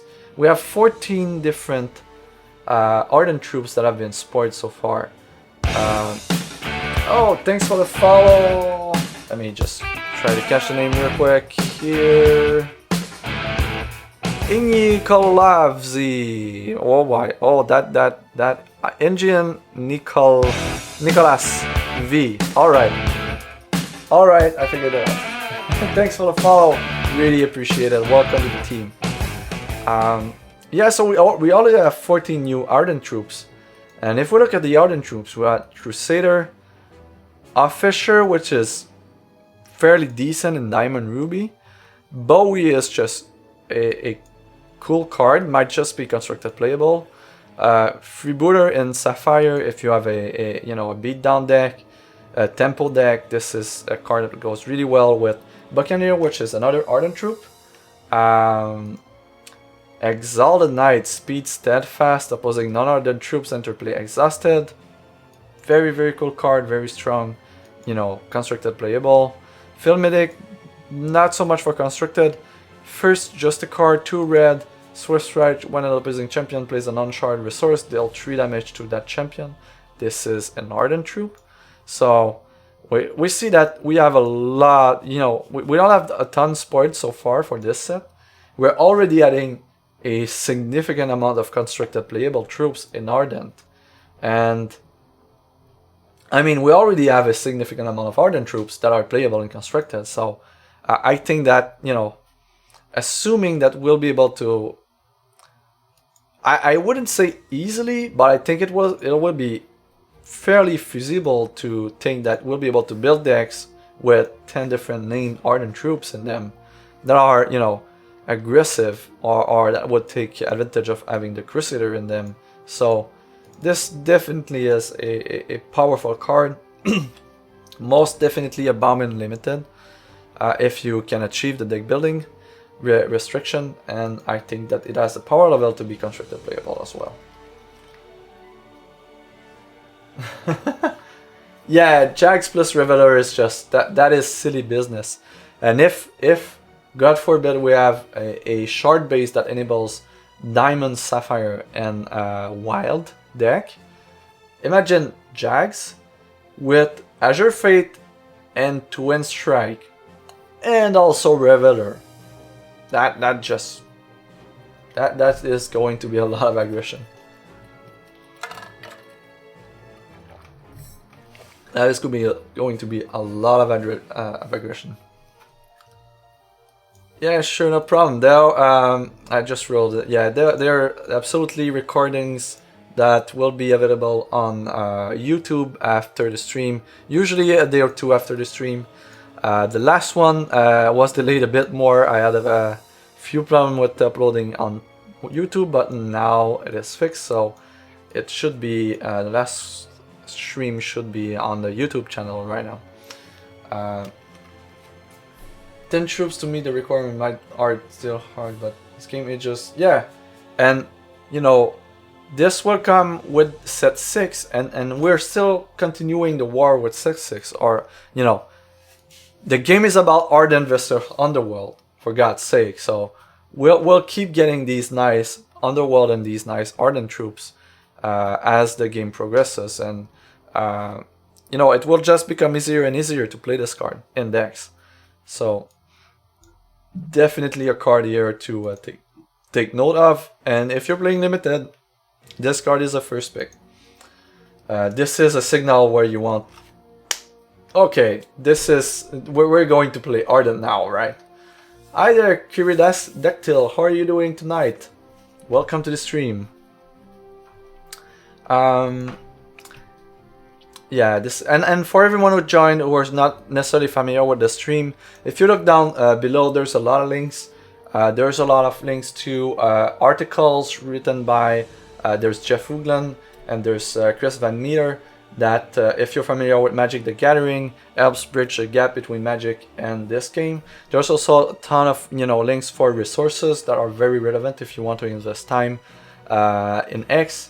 in terms of community websites like 5shards, Xprimal, Xprice, Xmeta, all sorts of good stuff. Some forum posts that are very relevant if you want to play the arena, for instance. And there's also a link to my stream notes. So the way it works on this channel is it's the learning experience. My goal is to become better as a XTCG player, become better as a TCG player. One of the means I use to do that is take a lot of notes and use the stream to bounce back ideas with viewers. So everything that I do on the stream is recorded on my stream notes, and this is a resource that is always available 24/7 to anyone who wants to dig into it. There's a few tabs. There's a stream note tab. This is the general notes that I'd be taking when I play games usually and record matches and thoughts on what's happening. There's a free-to-play ledger. I got a secondary account where I use it to do free-to-play only. There's no, platinum investment. There's no transferring of gold or platinum from my main account to it. And the goal is to at some point be able to reach, play some limited and then play some constructed. But this is a long-term goal. There's also match record, just, general match record to everyone that I played against in a constructed match on the stream has been recorded there in the past few months. So you can see if you want to, have fun trying to figure out my win ratios or who am I losing against the most in the community when I stream. You've got all the information there. There's a deck list repository. When I play a deck, I always add an entry there. It's also true for PvE decks as well. I'm playing on the stream. And there's personal notes and lesson learned. There's a small card database, but this is just mainly used for the deck list. And right now the key thing is that I'm documenting all cards for set 5 in the Herofall tab, and writing my notes for the card evaluation. And this is all to prepare a proper full set review when we have the full list. So what I'm doing right now is, I love to bounce ideas with everyone, take some notes, and do, a good portion of the legwork that is required to do a proper set review, but in advance, right? There's a lot of things we cannot, deduce from the set, and there's a lot of things that, to be able to place a card and really evaluate it, we'll need a context to it. But there's also a lot of things we can already deduce from the cards that are irrelevant to the context of the set. And this is where, doing this exercise, before we get the full list, does provide me with a lot of value. And if you guys enjoy it, then enjoy the discussion, then all the better, right? But if you want to, look at the notes, and if you see something there that you don't agree with, or you'd like to bounce idea off, I'd be more than happy to have you mention this on the stream or in a message. Also with the stream, last disclaimer, I promise. I usually do a shorter stream during the week, usually on Thursdays, and I do a long stream, 5-hour, 6-hour stream on the Sunday morning. And I always try to have around 2,000 platinum in value in giveaway value on the Sunday morning stream. Sometimes these are packs, sometimes these are just platinum value giveaway. I also add some codes when I have very kind benefactors, but I always try to make that the Sunday morning stream has a lot of giveaways. So and the weekly stream doesn't have any giveaway, but I try to provide back to the viewers at least more or less 2,000 platinum in value every week in the Sunday morning stream. So definitely stay tuned for that. Now, we reviewed the Ardent Crusader. It would be a sin not to review the Underworld Crusader next. So let's just go. Well, did we complete the note on the notes on the Ardent Crusader? No, we didn't complete. So first, this is very strong stats for cost. This is a bulk card. Flexible. This is the socket via the socket or the gems. And another attribute of the card, a key feature is that there's opportunity cost deck restriction. So you might need to play worse cards that you would like to enable playing this card. But it has the power level of a card where it might be worth it to slightly lower the quality of some cards in your deck to be able to add this one. What time zone is the stream schedule? This is in Eastern time zone. So right now for me it is 9:41 p.m. Limited rating. So we can already tentative a. I think it's fair to tentatively put this at B as a floor. It might just be a bomb, depending on the gems you have. But then again, I mean, if you consider that most of the time this will have in limited, this will have the minor diamond of wind, which provides flight when you attack. It's a 3-cost 4/4 flight attacker with upside when it dies. So this, if that's not a bomb for limited, it's very, very close to it. So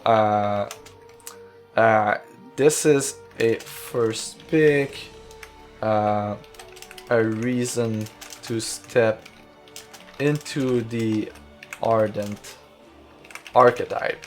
And here I'm assuming that there will be an Ardent archetype, but we might be surprised at the end, you know, when we have the full set, maybe there's not enough Ardent troops that are good enough for, you know, dedicated limited deck. But right now I'm going to take the bet that this is. But again, as you see at the top right corner of this spreadsheet, when it's in orange and there's a kind of a tilde, or I don't know what that wave is named in English, but this just means that these are temporary comments. We need to review these when we have the full set to really be able to have a grasp of where this card will end in the grand scheme of things.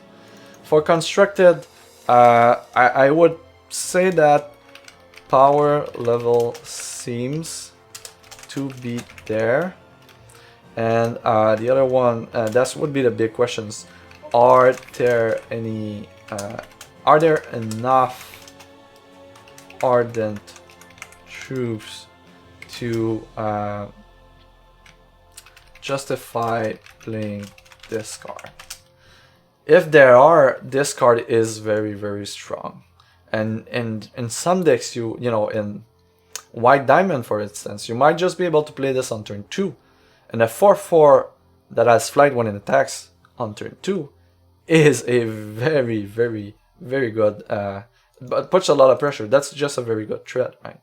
So let's just go to the Underworld Crusader now, because that is a very similar card, and most of the comments that we wrote here will be relevant.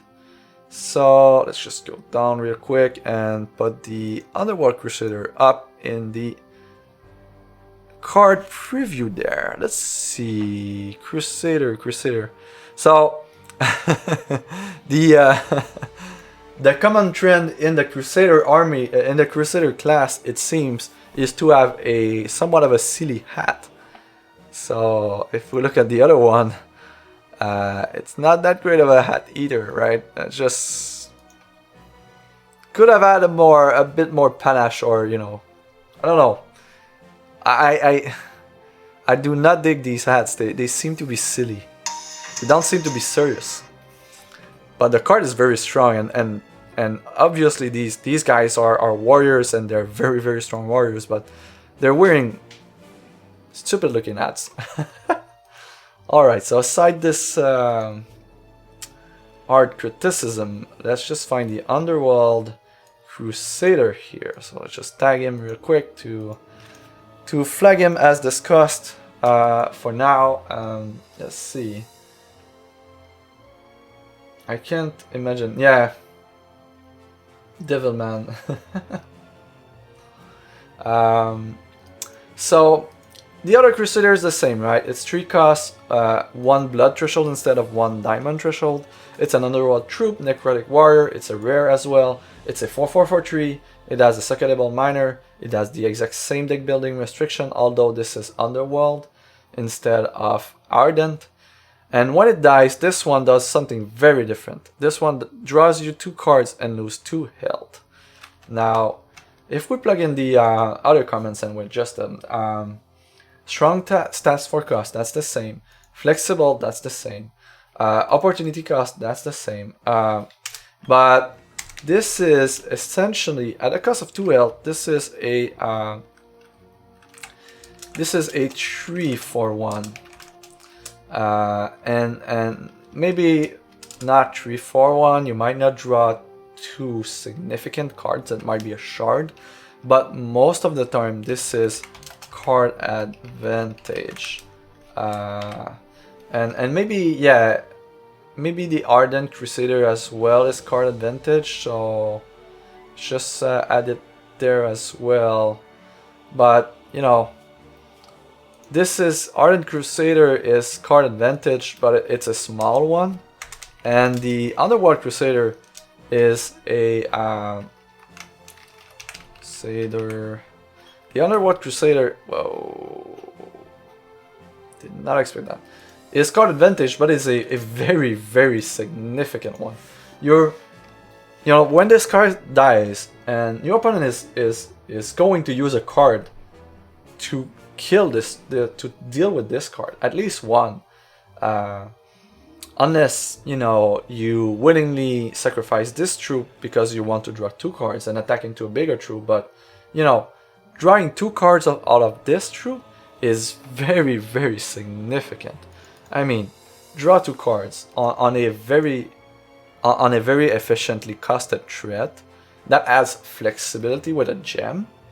This is, to me, this is a big step above the other Crusader for the Underworld one. I think that if one of the 2 is played in constructed, this will be this one. It will be this one.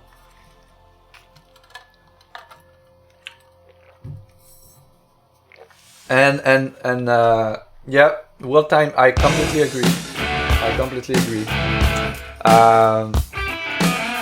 Thanks for the follow. In Love 4, appreciate it. Welcome to the team. Welcome to the stream. Now, I mean, this has to be constructed playable. It's not just constructed playable. It's very good. It's a threat that is flexible, that draws you 2 cards when it dies, so your opponent has to spend a card on it, and then you draw 2 cards back at the low cost of 2 health. That's just crazy. And keep in mind, this isn't the shard where you play vampires. Although if you're playing this card, you might not have a lot of room for vampires, because you do need to have a significant amount of Ardent of Underworld troops to play this. So you can include this in your deck only if it contains at least 10 different named troops. I believe that the Crusader counts as one of these troops, so really you need 9. But yeah, Underworld Crusader has to be nuts, right? I mean, yeah, speed, just speed, right? On turn 3, you play this, you attack for 4, you tell your opponent, yo, go, just go, right? What do? You spend a card to kill it, you already took 4 damage, and then they draw 2 cards?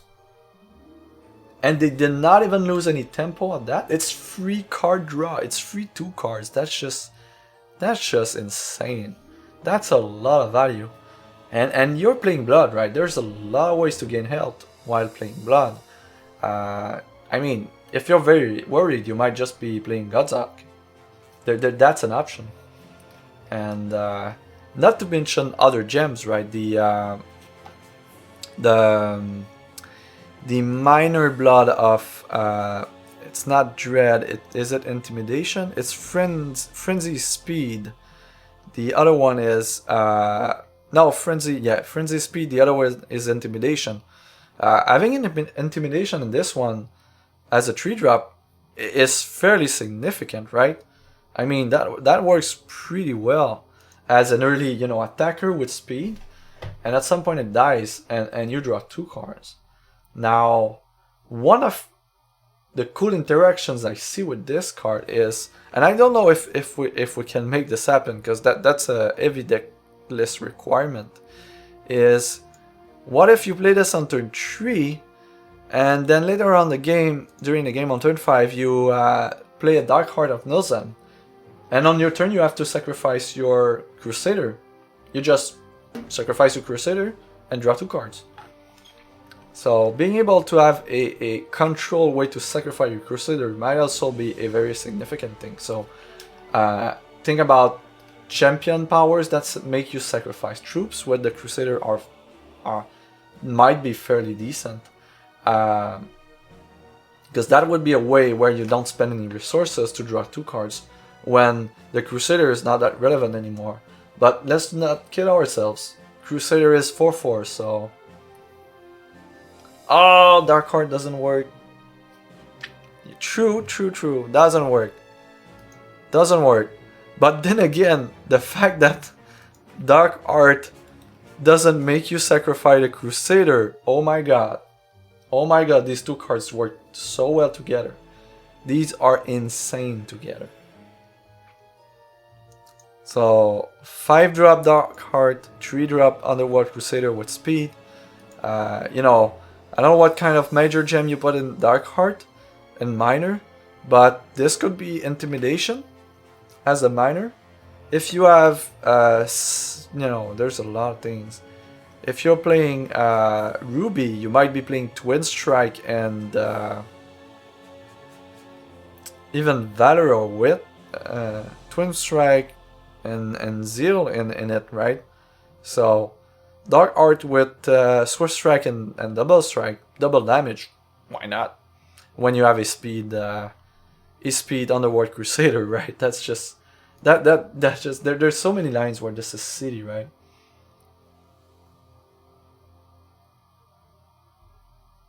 Yeah. Well, I don't think, you know, if you're playing a deck full of troops, you might not be playing a lot of Dark Heart of Nilzan. However, if most of your troops are Sagated, then maybe that works. But, you know, the big deal on these troops is the deck restriction, and thank god there is, because if there would be any deck building restriction, this card would be just insane. And even the Diamond one would be insane as well, but they're both playable, but I think that the Underworld one clearly lives on another plane of existence.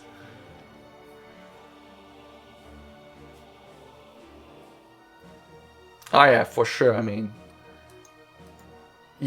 that's the kind of card that presents a very big puzzle to your opponent, right? It's a big threat, it's flexible, even after reserves, and if you spend a card to deal with it, they draw 2 cards, so you basically made them discard a card for you to draw 2 cards without paying, and mostly without paying a cost if you ever manage to do something with the troop itself.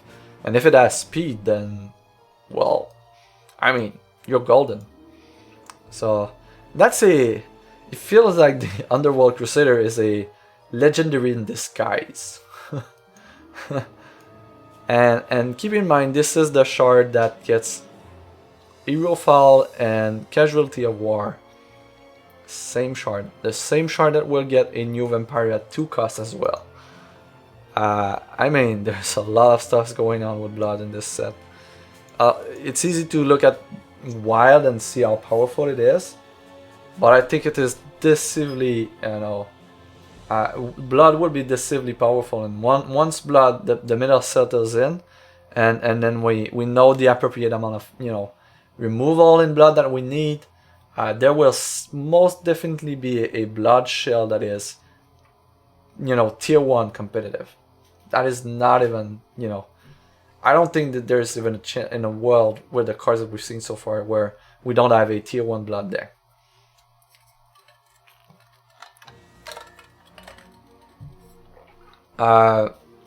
True, the average quality of the rares and the legendaries that we've seen is up the chart compared to other sets.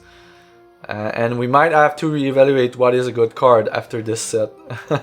And our barometer for something being good might be very different after this release. Which it is a good thing. I mean, as long as we don't get an insane power creep every set. I love the fact that we have a, you know, a new set, and maybe that's the way X Entertainment would do it. Every first set of the chapters of the two, you know, of the two set chapters, the first one has a very big impact, bring up the power creep a bit. The second one brings in a lot of synergies and a lot of interaction, and then there's another very powerful card set, and so on and so forth. But I can't wait to see the future of this game. It will be very interesting. Lots of space to work with. Lots of cool cards for sure. For sure. So, what's next? What card do we take next? So let's just see. We reviewed the Underworld Crusader. I don't think I updated the note correctly. So, card advantage, risk of a Underworld, World, Archetype, and power level is definitely there. I mean, Underworld Crusader has a lot of the same rock power, you know, feel as the Crocozor has, because a lot of the time Crocozor would eat 2 troops, and then your opponent would have to spend a removal or a card to deal with it. And Underworld Crusader is the same thing, although you're not removing cards, but they need to deal with it, and when they do, you draw 2 cards. So it is a lot like the Crocozor thing that we had. So are there enough Underworld troops to justify playing with this card? And there will likely be enough Underworld troop to justify playing this card, and you will want to justify it for sure. Are there any Venom spoiled? Yes, there are. If I somehow manage to find a way to make this filter works, we can find the Venoms here. Clear Venom, and alright, we have 2 Venoms that were spoiled. Not a lot, not a ton though. Both of them are Bloods of Fire. There's Rizix and there's Zentat's Zealot. So let's take a look at them.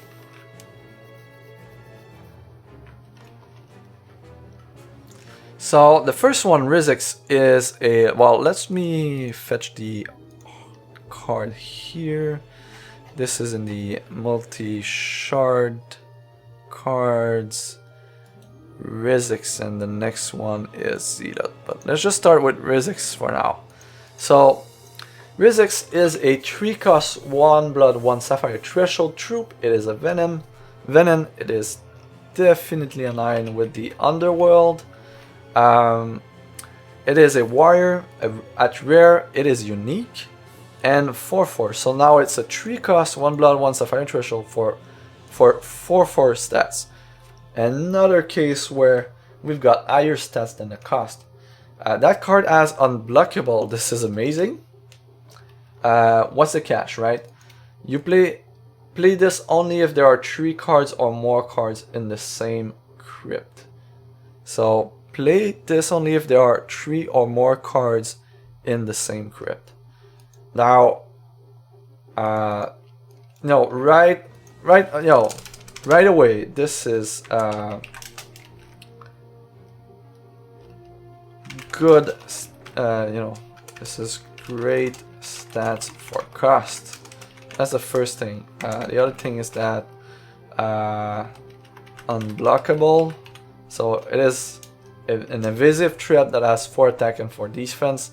That is not to be understated. Not to be understated there. Very great. And there is a setup cost. So there is a setup cost, And for constructed, there's an opportunity cost as well, because you want to be enabling this troop, but Menda's this troop is great, yeah. And keep in mind, it reads in the same crypt. It doesn't mention that it is your crypt that need to have 3 cards. You know, the obvious combination, synergy that comes to mind is with is Chronic Madness, right? So turn 1 or turn 2, you play Chronic Madness on your opponent, you put 4 cards in their crypt. Right away, on turn 3 you can play Rizix, attack, and on turn 4 you attack with a 4/4 unblockable. They will lose the game very fast. They really need to address that. It doesn't work super well with the Spider team, although this is one kind of it might just be an alternate win condition on Bury/Spider decks, right? Where if you're playing this card, you're rewarded by doing the thing that your deck wants to be doing, which is creating spiders and burying your opponent. But it's rewarding you in a way that doesn't help your main game plan. Now, a 4/4 unblockable on turn 3 will definitely take over the game in a few turns if they don't deal with him. So, and then you continue to go on your merry way for your, Spider or Bury deck, and it becomes a very nice card. In limited, this is, 4/4 unblockable for 3. But we all know that in limited you're not likely going to have 3 cards in your crypt or in any crypt by turn 3. Maybe because of the Dreadlings, but for the most part I think this will be more of a turn 4, turn 5 play in most cases in limited. But it's still a 4/4 unblockable, so still minimum B, right? This will win the game single-handedly if they don't kill it. And there's no way they're going to be able to block it, so it might just be a bomb. You will win the game if they don't insert that card. That's just as simple as that. They cannot prevent it. They need to spend a card to prevent it. If they don't, there's no, it doesn't care about combat, so it has to be a bomb in limited. Still have 1 legendary left to be announced in set 5, which I assume is the dragon. Oh, that's sad. I expected to see the lords or the champions of the shards to see the diamond and the blood one, but we don't have dragon yet, so that must be it.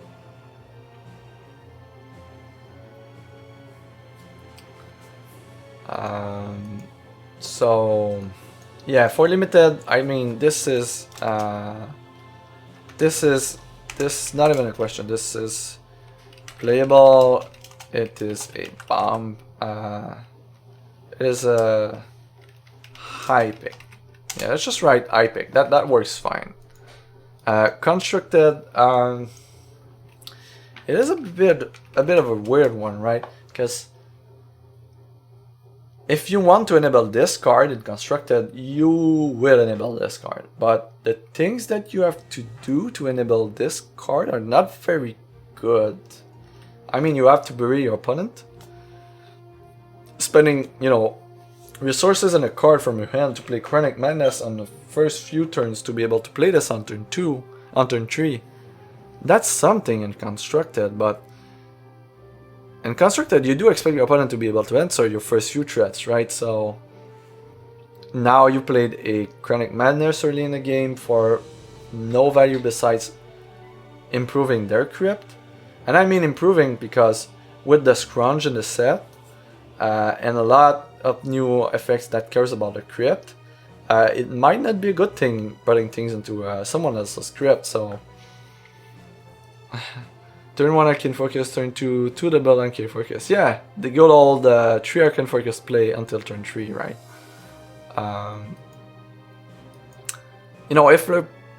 If you're playing Blood Sapphire Wild, maybe you're playing Cottontail Explorer on turn 2. And even then, you're not guaranteed to have the cards in your crypt, so I don't know. In constructed, I think it's not likely going to see play.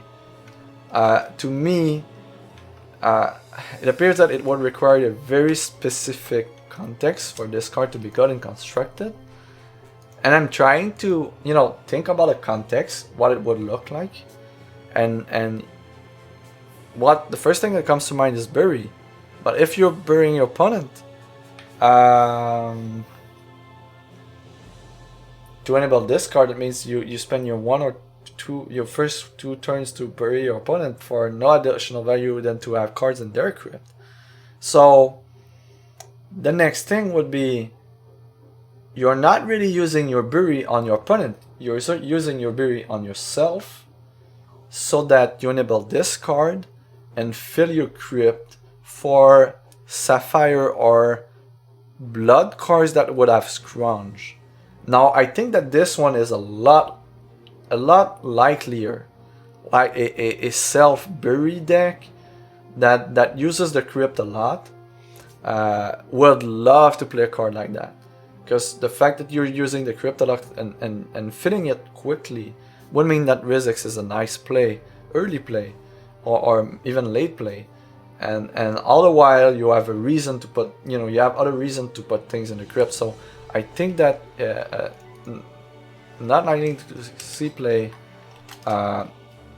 if a Blood Sapphire self-bury slash crypt strategy exists. This will likely be part of it. I think this is a good way to phrase how this card feels right now. Unless you guys have and yeah, we you know, for as long as we has Nin the Shadow, you know, putting 2 cards in your crypt on turn 2 is trivial, and you only need 1 more card, like 1 Arcane Focus or any other thing to enable this troop here. But I feel that you're not playing Nin the Shadow just for the sake of enabling Rizix, which you likely doesn't have 4 copies as well. But yeah, there's I mean, power level is definitely there. It just requires a very specific context. But if you're in that context, this is a fantastic card. And even for constructed, I mean, you need to answer that. You just need to answer.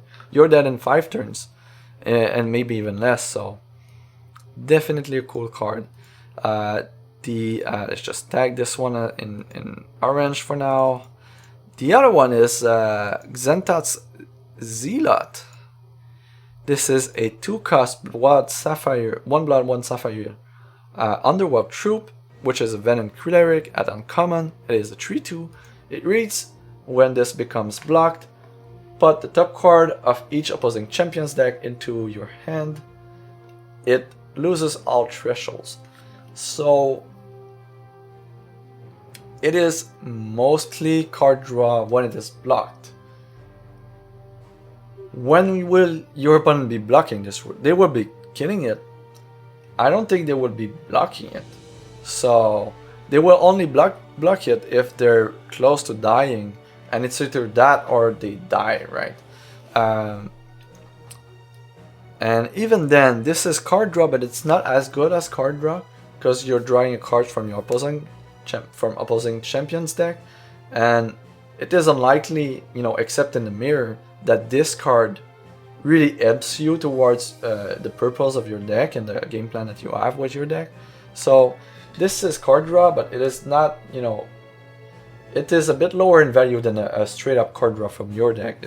I'd say it is a good, you know, 15% lower in value to draw a card from your opposing deck, even though you're removing the thresholds, than drawing a card from your deck. But it is still a 3/2 for 2. So, you know, playing that on 2 and start attacking, your opponent will have to react, right? And if somehow you're playing Rizix on 3, and you have this 3/2 on the board, now this presents a very difficult situation for your opponent. because they won't be able to interact with Rizix in combat. It's unblockable, and the other troops that you're attacking with, they don't want to block, so it's virtual unblockable, so to speak. And that might be enough to spring an aggressive Venom Blood Sapphire deck. That would be cool. I love this idea. I don't know what it would look like, but I bet you that this Venom Blood Sapphire aggressive deck will run 4 of the Underworld Crusader. That would most definitely be a deck where you would have enough, likely enough Underworld troop to justify playing the Underworld Crusader.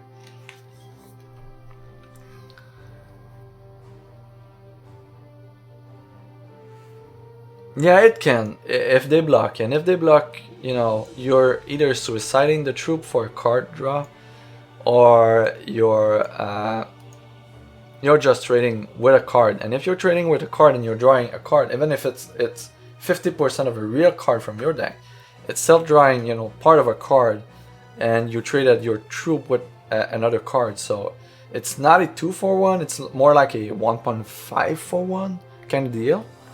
But it's still card advantage. It's a smaller portion of card advantage, but it is card advantage. So this is, you know, if we go into the key features, this is aggressive to drop, and it is hard to play because of the threshold, and it's an early drop with, you know, double threshold requirement. That's always hard to play. This is hard to play as well because of the threshold, and yeah, it's just an aggressive 2-drops, right? There's no restriction on it, and it's an uncommon, so if you somehow get a few of these in limited, this card is very, very good. I mean, you will most likely draw 1 or 2 cards out of your opponent's deck, and in limited, drawing cards out of your opponent's deck is a lot better than in constructed. So I think that the floor on this card in limited is actually quite high for an uncommon. I mean, you do need to be in Blood Sapphire. With the power level of the overall set, I don't think that this is powerful enough, at least not with what we've seen so far, to be, you know, a card that you see on your first pack and say, oh, I got a Zenta Zealot, I'm going to first pick it, and I'm going to play, you know, Blood Sapphire, right? If the Blood Sapphire archetype is good and you're already in it, or you have signs that it is open, I think this would be a fantastic card. The big question here is, for limited, I think it's playable. I don't think that the question is this powerful enough to make you go into the Blood Sapphire archetype, or is this just a key card of the Blood Sapphire archetype when you already have good reasons to be in it? So this would be the big question with this card for limited, right? Is this a reason to enter Blood Sapphire, or is this a key card of the Blood Sapphire archetype that you will get a bit later because the other players are not getting it because of early because of the threshold requirements? Either way, I think this would be a C+. It might just be even better than that. We'll see what the rest of the sets looks like. We're missing a ton of uncommons and commons, and this is the bulk of the cards that you'll be playing with in limited. Now, you know, it's in constructed. I don't know. I don't honestly. I don't see it. Might see play in constructed. I'm really on the fence in constructed. With the power creep of stats that we're seeing in set 6, you do need your 2 drops to be very amazing if they're only going to be 3-2, right? You want a powerful effect or to set up your game plan, because as soon as we had 3 resources, we're going to see monsters coming in left and right in constructed. So the relevance of a 3/2 on turn 2, you know, I got a feeling right now that the stats on this thing, if you're playing it in constructed, it won't be for the 3/2. It will be for the possible card draw. But then again, drawing up the top of your opponent's deck in constructed doesn't. I don't know what you think about this, guys, and I'll be interested to know what do you think about the value of drawing a card of your opponent's deck and removing all thresholds from it. Do you view this as being as good of drawing a card from your deck? How would you rate that? Is it 0.5? Is it 0.7? Oh, what's the intricate value of that? And I think that in for the most part in constructed, if this becomes blocked, it means it's dying, right? It won't be able to attack anymore. They're not going to block this into their 1/1 or their 1 attack troop. So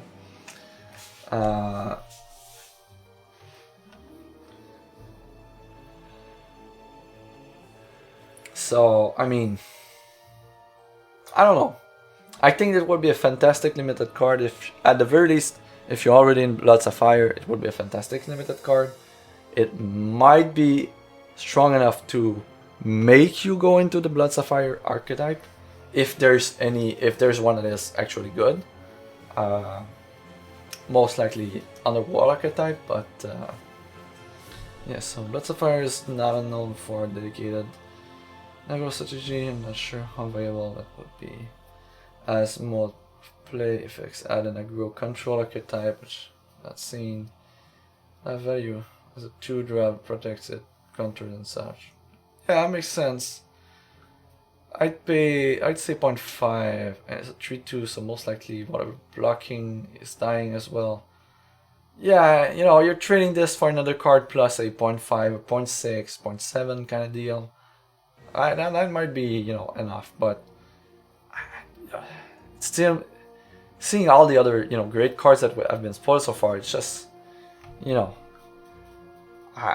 it's hard to see, compare this to other 2-drops, right? And the obvious one, although it's in wild, I mean, Might Singer of Ages is just out of this world power level for 2-drop, and we've got Empress in Sapphire. We've got Matriarchs in Ruby. We've got the Crusaders.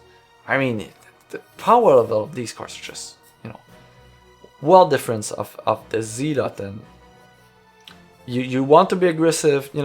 This is an aggressive 2-drop. This is hard to play. But for the most part, Unlimited is very good and constructed. It might, but I'd be surprised that it might with set 5, but I wouldn't be surprised that with set 6 this become, more playable and constructed. I wouldn't be surprised with the way things are going right now. So let's just remove the filter. Where is it? There, so clear, select all. Alright.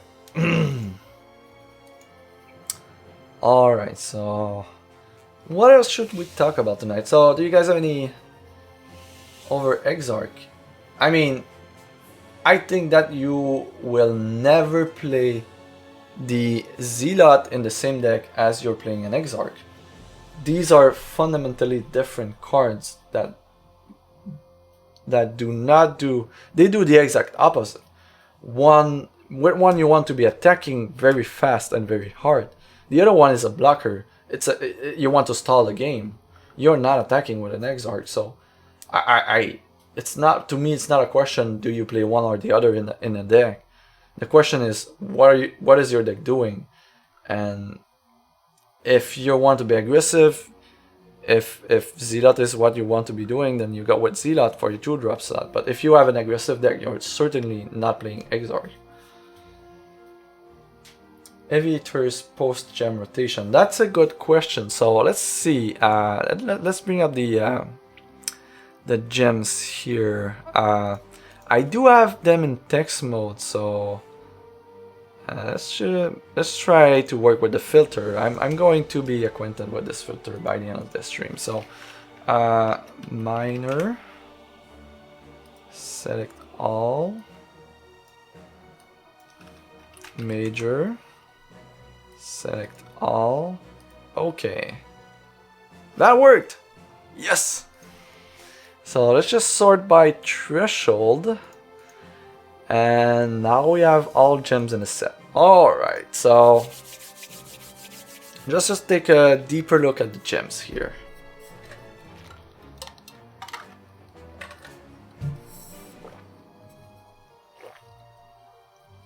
Well, actually, that's a good point, right? If you're putting eggs into their deck, you don't want to be drawing a card on the top of their deck because they will be getting the spider. So same way Relentless Corruption works. If you Relentless Corruption your opponent and you get an egg, you are drawing the egg, so your opponent is getting the spider. So yeah, it doesn't really work with Exarch. So, but either evade or make an opponent not want to block. So I think a new Venom deck is coming. Yeah, I agree. This might just be a sign that Venoms are becoming, switching from being scheming and controlling and you know, interfering with your plan in all sorts of crazy, you know, undirect ways, to we're now at war. So the Venoms are just, you know, springing into the fray and just straight up charging into the battle, right? So that might be, that fits with the theme of the set, and that's pretty cool. Even though we don't have a ton of Venoms so far, so. Yeah. Last guard is, so which one was last guard? Last guard.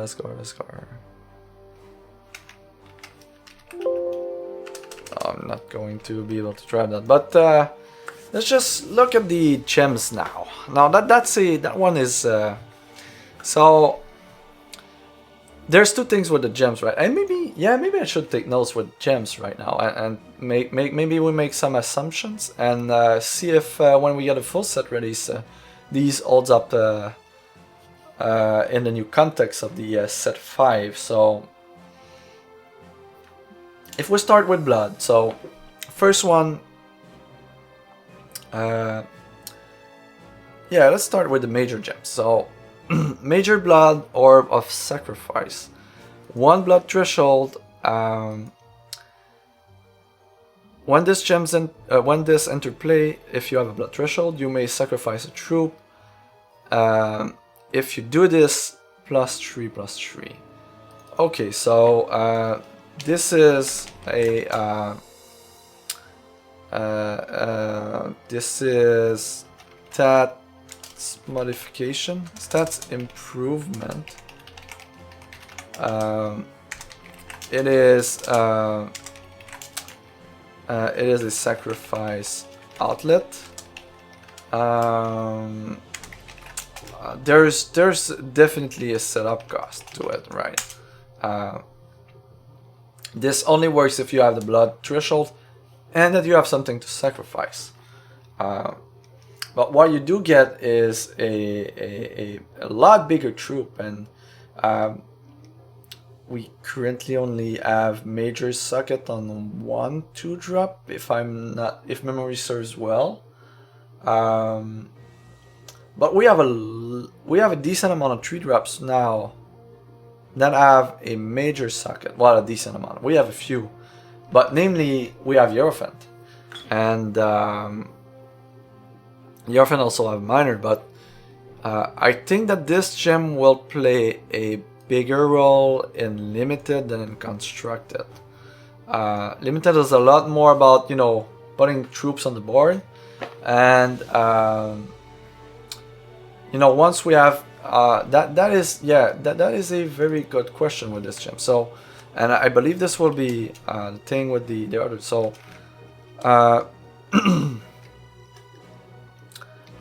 how many how many socketed, how many major socket cards,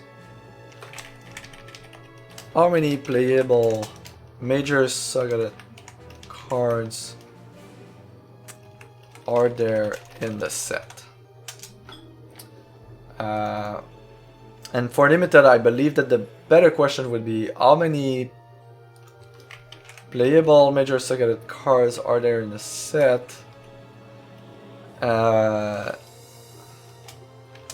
Also, how many of them are of common or uncommon rarity? So I don't think we'll have a lot of major sockets in the... It would be surprising that we get one at common. We do have precedent for uncommon major sockets on troops. Let's just see. Socket. And let's just go with rarity and pick commons and uncommons. Alright. And there's a cycle in Armies of Myth. There's a few uncommons with major sockets that have relatively lower stats and higher threshold requirements. Relic of Nilzan is a thing, Rotting Knight is a thing, so yeah, we might be getting a major socket on an uncommon with a along the lines of like 3 or 4 cost card. Maybe an uncommon with a major and a minor socket, but that's more of the stuff for rares. So if we're looking into limited, I mean, the effect is powerful. You're likely going to have something to sacrifice. The fact that we now have Dreadlings in the game means that we have a team in the set that produces things to sacrifice as well. So I think there will be a favorable context for this one to be used in limited. I really think that this one is more geared toward limited. So I think that overall in limited, if I have to... That's an interesting question. How do you rate a gem overall for limited? Is that something that is predictive to do? I think it is. I mean, you know, someone new to the game coming into the limited scene might want to, you know, have some kind of a list of all the gems and a rating to help. You know, if you're hesitating between 1 or 2 or 3 gems, and you have, you know, a point of reference, so that says, well, overall within this set, this gem tends to be, you know, a bit better than this other gem because of the overall context of the set, as we're doing with, you know, ratings for limited cards. So I think, yeah, that's a good question, but I think we should be rating the gems to a certain degree as we're rating cards in the set, at the very least for the purpose of limited. So what kind of grade would we give to Major Blood Orb of Sacrifice? Since we need to sacrifice something, I think overall this would be a downside, right? Because of the setup cost. It might be an upside depending on... Now, actually, there's crunch in the set, right? So having extra ways to put things into the crypt might just be positive. And if you're also getting a stat bonus out of that, this might just be a very, very good thing, a very good gem to be playing in the world of Set 5 Limited. That's interesting. I didn't think about this, you know, as purely as for limited, but this appears to be enabling a lot of stuff, and it does create a very big body using an irrelevant, you know, irrelevant troop in the late game or in the mid game, early drop. So if you're blood, you can expect Dreadlings and Scrooge, yeah. So I think definitely this in limited, I think this is a B. It might just be closer to an A, but definitely I'd say, you know, as a tentative B-. I don't even know what B- means for a gem. This is the first time I approached them with the mindset of trying to put a grade on them, and now I'm using the you know, the limited resources scale for that, but we might need to have a dedicated scale for gem evaluation for limited, but I really like the idea of trying to kind of grade the gems in limited, how well they fit within the set, within the archetypes that we have. I love the exercise. So in limited, yeah, how many playables major sucketed cards are there in the set? How many of them are of common and uncommon rarity?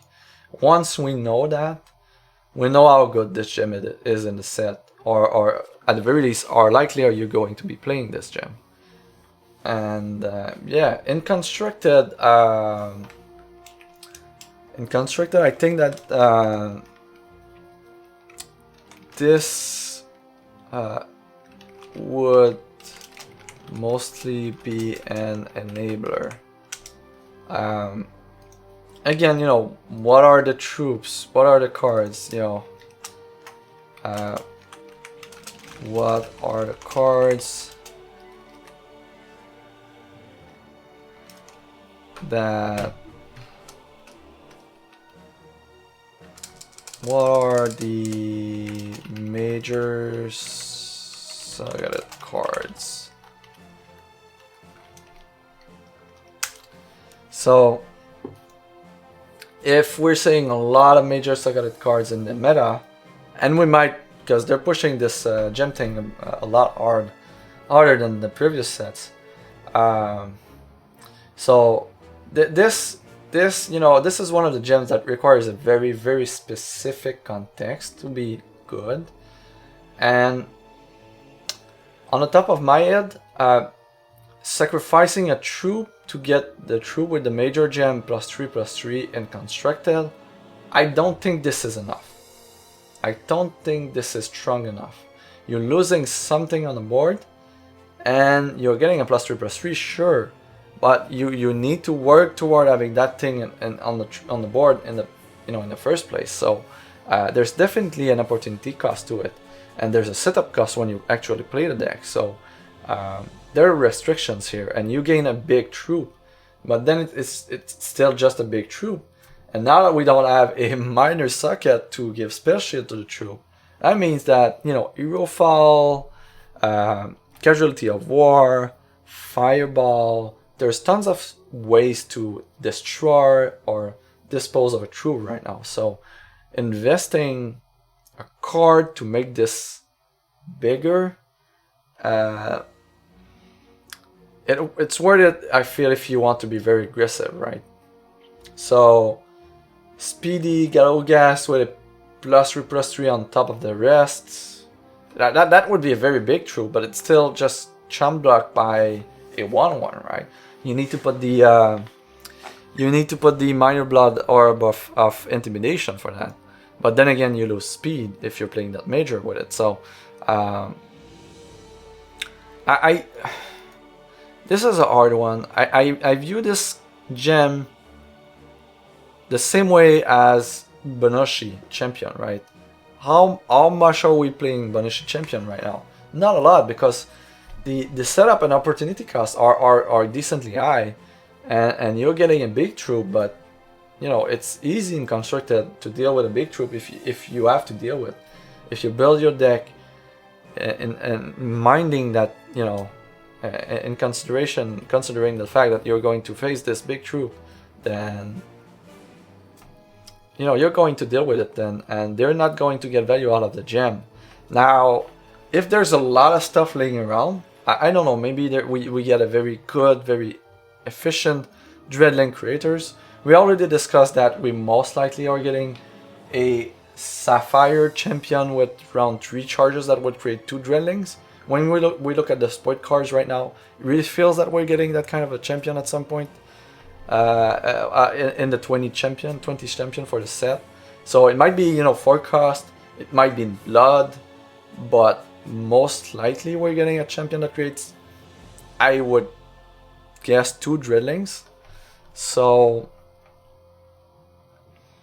if we get a champion that you know create Dreadlings somehow, that is, you know, costed where from 2 to 4, then having the Blood Orb sacrifice now might be a thing, right?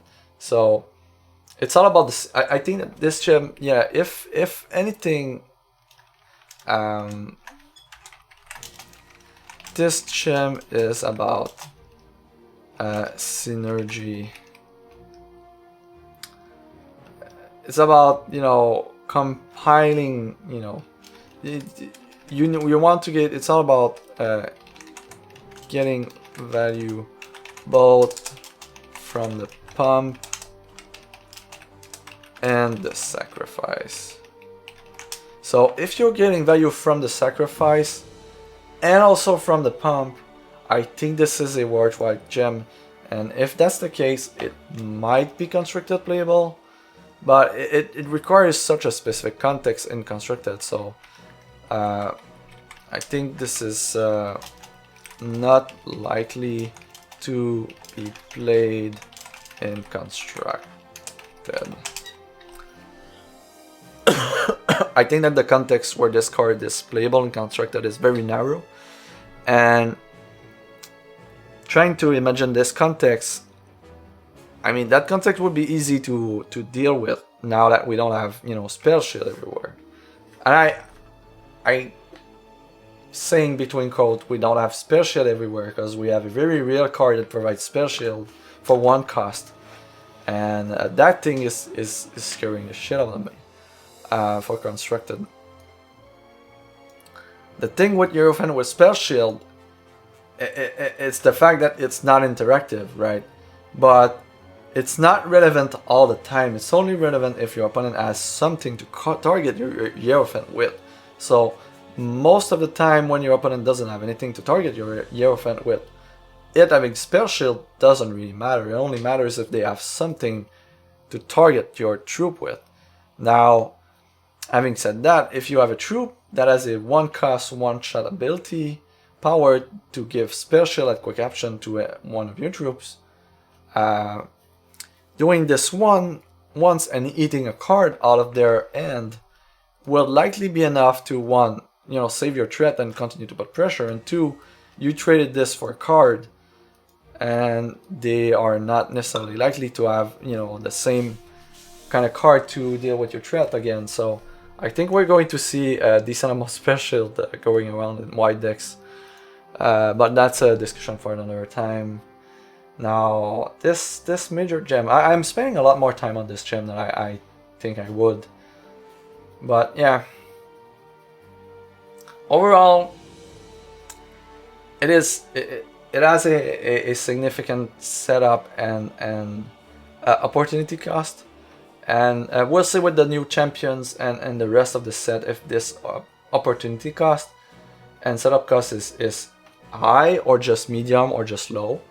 But this is not a gem you just, you know, randomly, and I'm saying randomly, it's not a gem like, you know, the ones that are very obvious that they're good, right? This one has clear downsides and you should not be ignoring them when you play the gem. But if you acknowledge the downsides and you transform them into upsides, then the gem is fantastic. So that's the thing, right? It might be just be an enabler.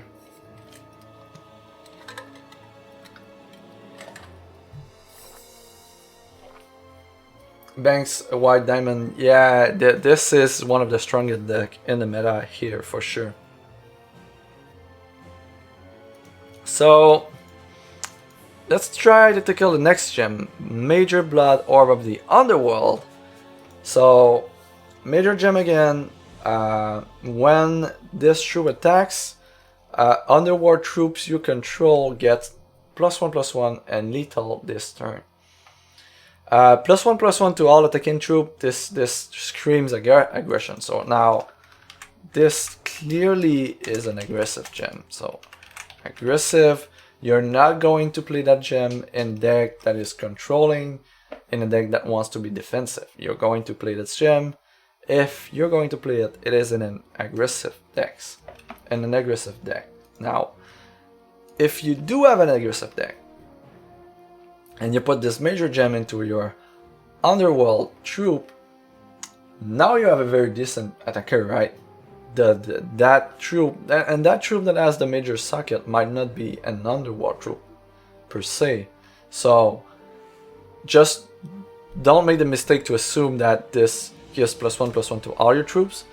It only gives it to the underworld troop, and that includes the troop with the gem, because the troop with the gem might not be an underworld troop itself. So that's a key thing here. But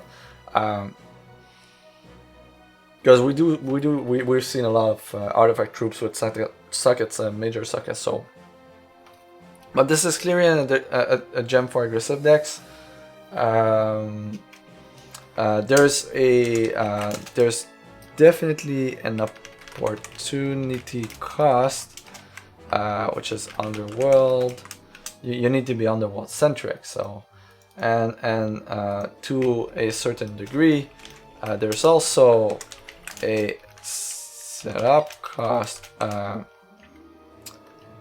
Underworld troops attacking, and this doesn't count the dreadlings because they're unaffiliated.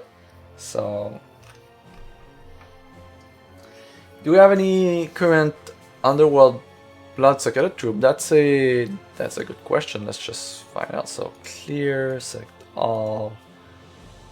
So we want to see. Yeah, I'm not up to date 100% with the faction here. So let me just review the cards real quick and fix the factions, and then we can know, at least for now. So Ardent Decree.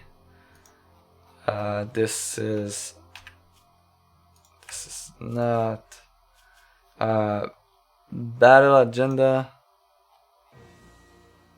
What is battle agenda? Draw 2 cards under one allegiance, 2 random cards in your hand. That's an action. Battle in. That's an action. It's not aligned. Blazing Hammer. It isn't. Casualty of War. I don't think we have any. Do we have in the game actions or artifacts that are not troops that are aligned with a faction? Hey Avok, welcome to the stream, sir. How are you doing today? Well, that's a good question. Do we have any aligned cards that are not troops? Because we definitely have, faction related actions, but I don't think we have actions related with factions. That might be something we get in the future, right? Clubberdon, no.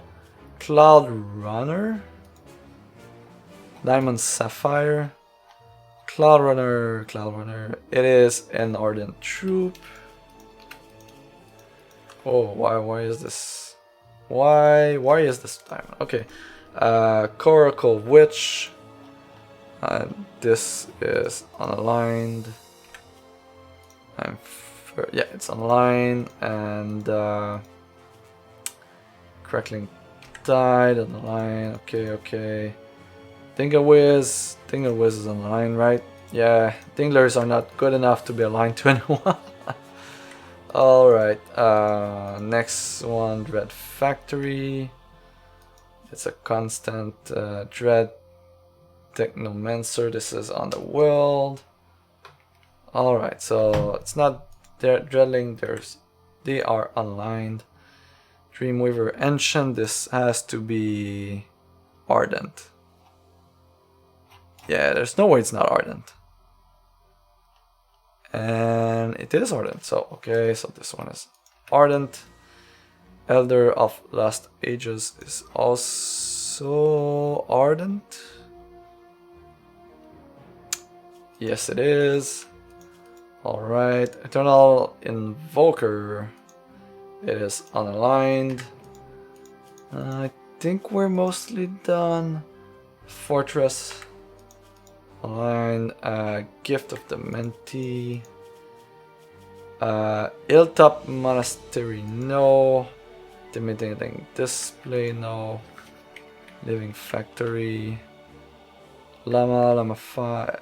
Llamas don't have any faction related, are they? They're not, okay. Just checking, we do have, you know, troop creation that is faction aligned in the Shiners and the Shiners. Matriarch or Flame, this screams Ardent. Yeah, this should be Ardent, right? Matriarch or Flames? It is Ardent.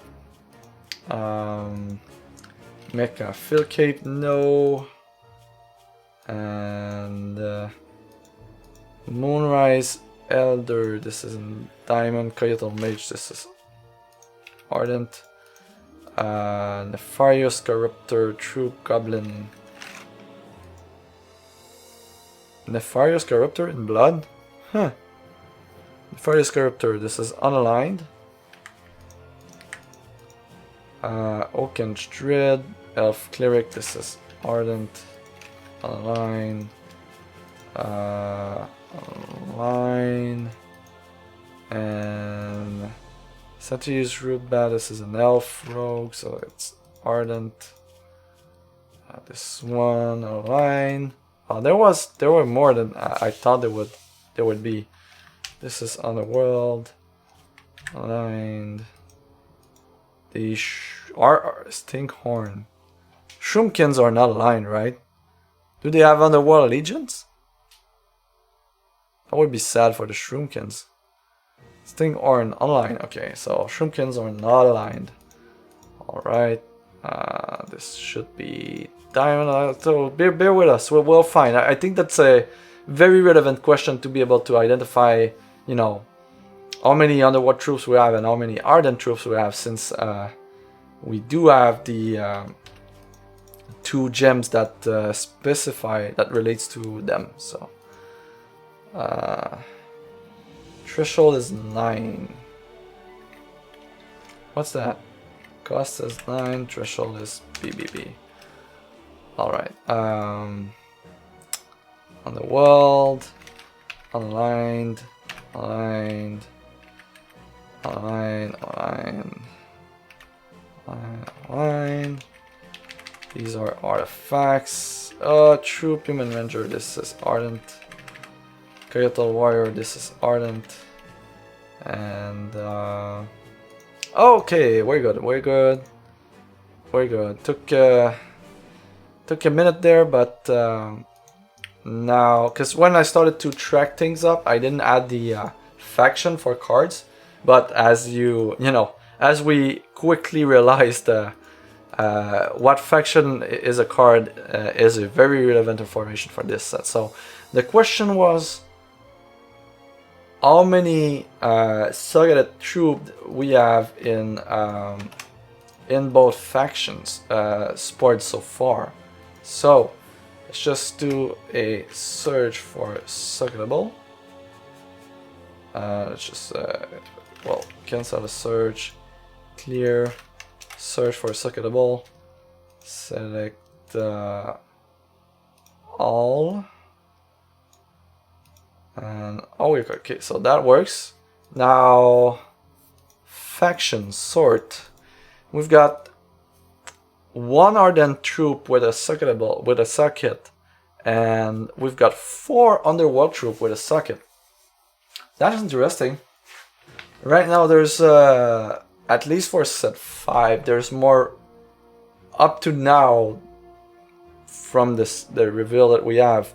There's more Soggeted troops in Underworld than there is in Ardent. That's interesting. In Underworld we have Blamsmith, Lapidary, Nagan Lapidary. We've got the Recluse, and we've got the Underworld Crusader himself. But major sockets, we have the Recluse with Scrounge, and we have that's it. That's the only major socket we have in Underworld. The other major socket that we have is Dark Heart and Animus, but these are unaligned. So maybe, yeah, it might be hard to find an underworld troop to put the underworld gem in it. Well, the first that comes to mind, the obvious one is Herofall, but Herofall might want something better than just giving +1/+1 and lethal to all troops. That might be okay. I mean, if we have a Shinner deck that goes very wide with a lot of small Shinners. Shinners are all aligned with the Underworld, so if you're creating a bunch of Battle Hoppers, they're all aligned with Underworld. So I think that the fact that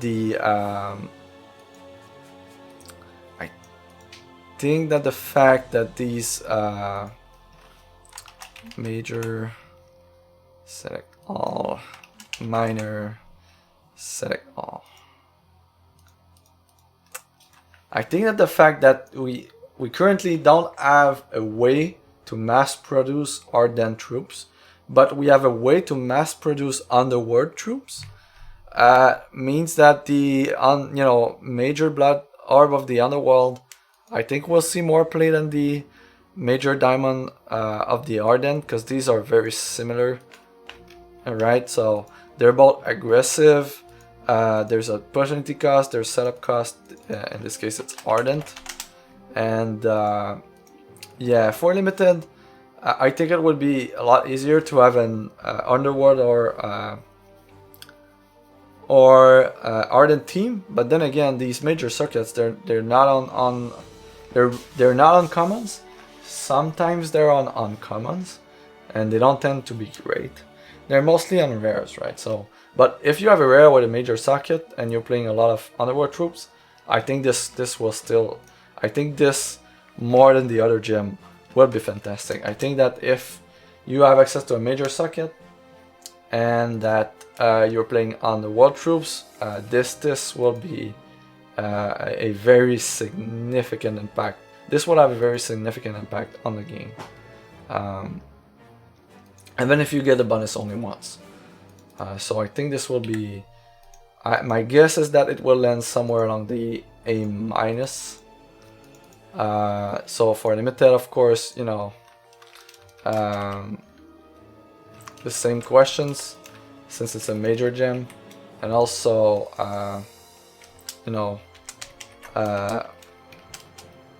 how likely are you to get an Underworld?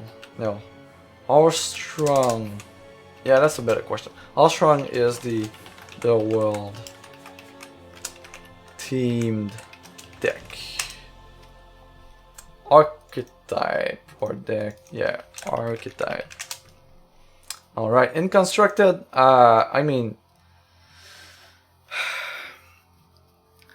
this is an aggressive gem, and you would want this effect on a 3-drop, 4-drop at most, and if you're getting it on the 4-drop, you likely want to have it to have speed and be Underworld troop. And we don't have a big selection right there, so I mean, it has... I think I would just mention might be constructed able if we get an efficient Underworld major socketed low cost troop.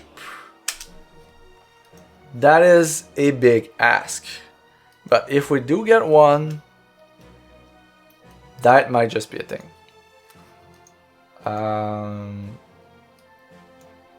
And for the Ardent one, I think it would just be the same thing here, pretty much.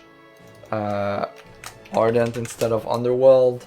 For constructed, we do have a 2-drop that has a major socket in the Protectorate Defender, and Mono Diamond would love aggressive, Mono Diamond aggressive decks would love to have a mass pump every time they attack.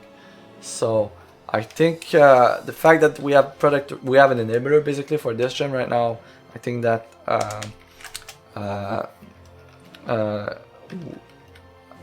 will likely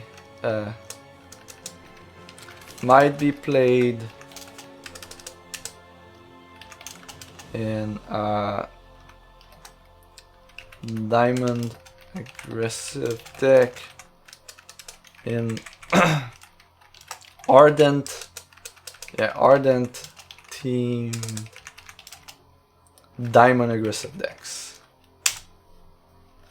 I think that's strong enough. If you're going wide, if you're being aggressive, and you're playing predatory defenders, I think this has the required power level to do so.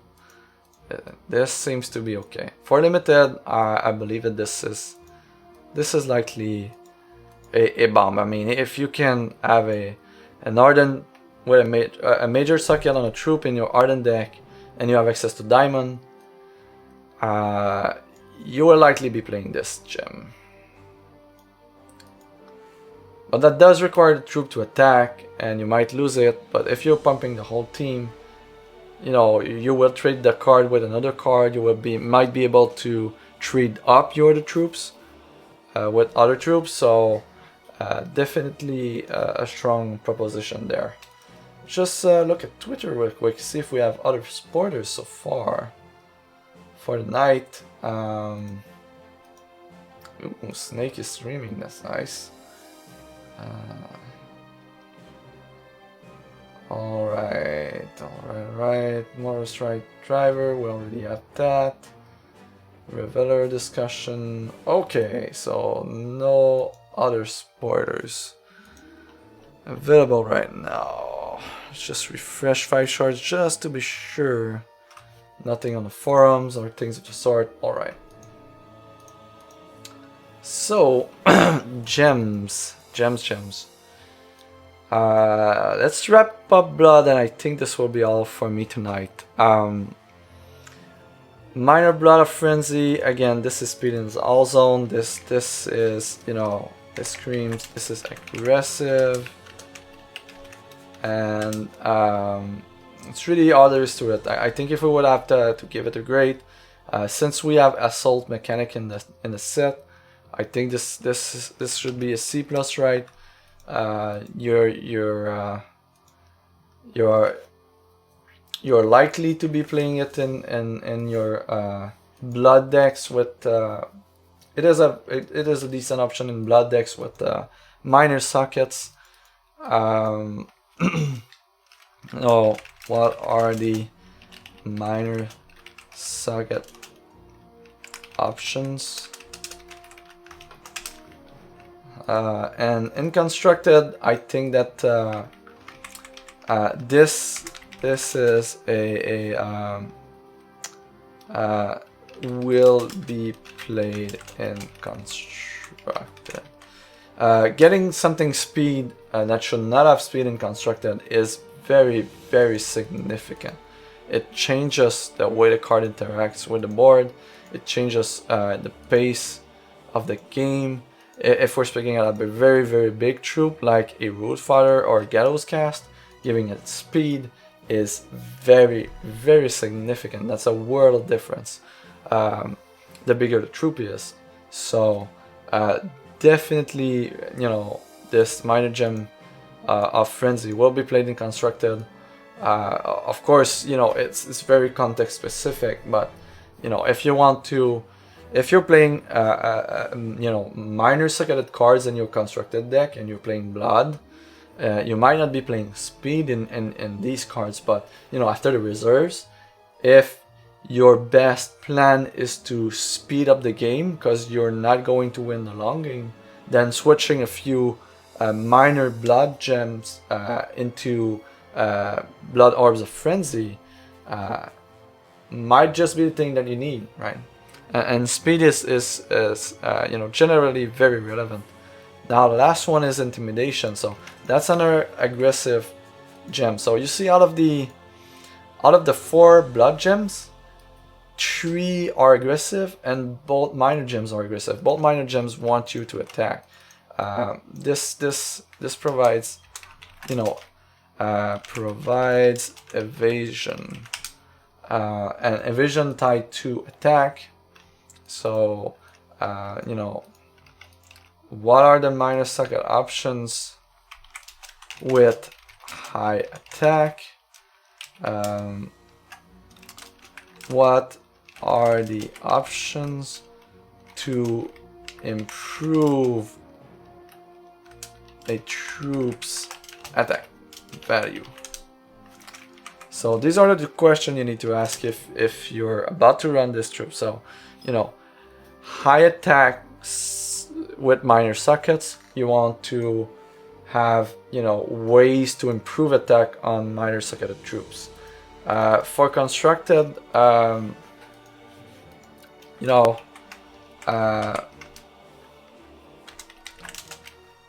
might be playable with troops. Well, it's essentially playable with high attack troops or troops that naturally grows. This means Hierophant, right? So Hierophant with a Blood Orb of Intimidation is going to grow as the game progresses. It's just going to grow, and as it grows, it becomes a bigger threat, and it's harder to block. So it's a lot like giving flight to Hierophant,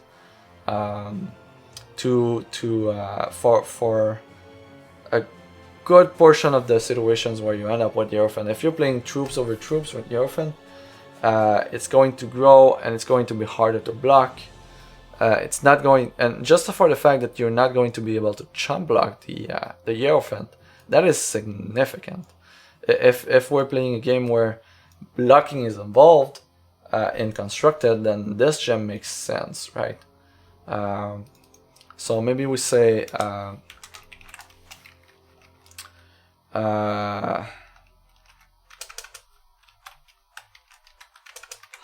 much are we chump blocking in gun? How much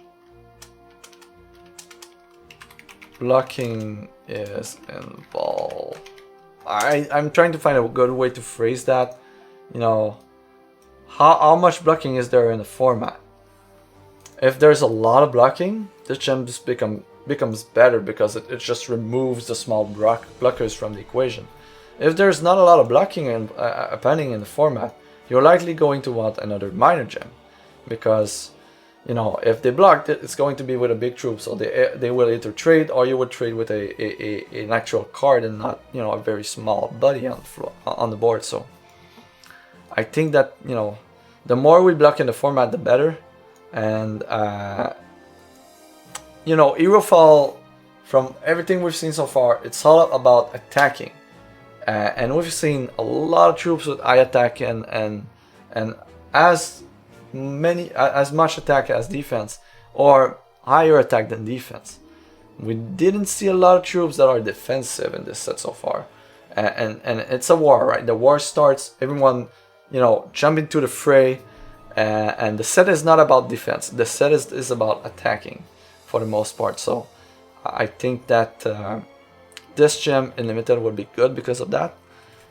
In constructed, it really depends on how things shape up. But if there's not a lot of blocking, or a lot of, you know, small troops laying around like Shiners, Dinglers, robots, you know, Bumblebots, things of the sort, I don't think this would make it. Whoop, I made a comment in the wrong cell here. Let me just fix that. Yep. Here it is, and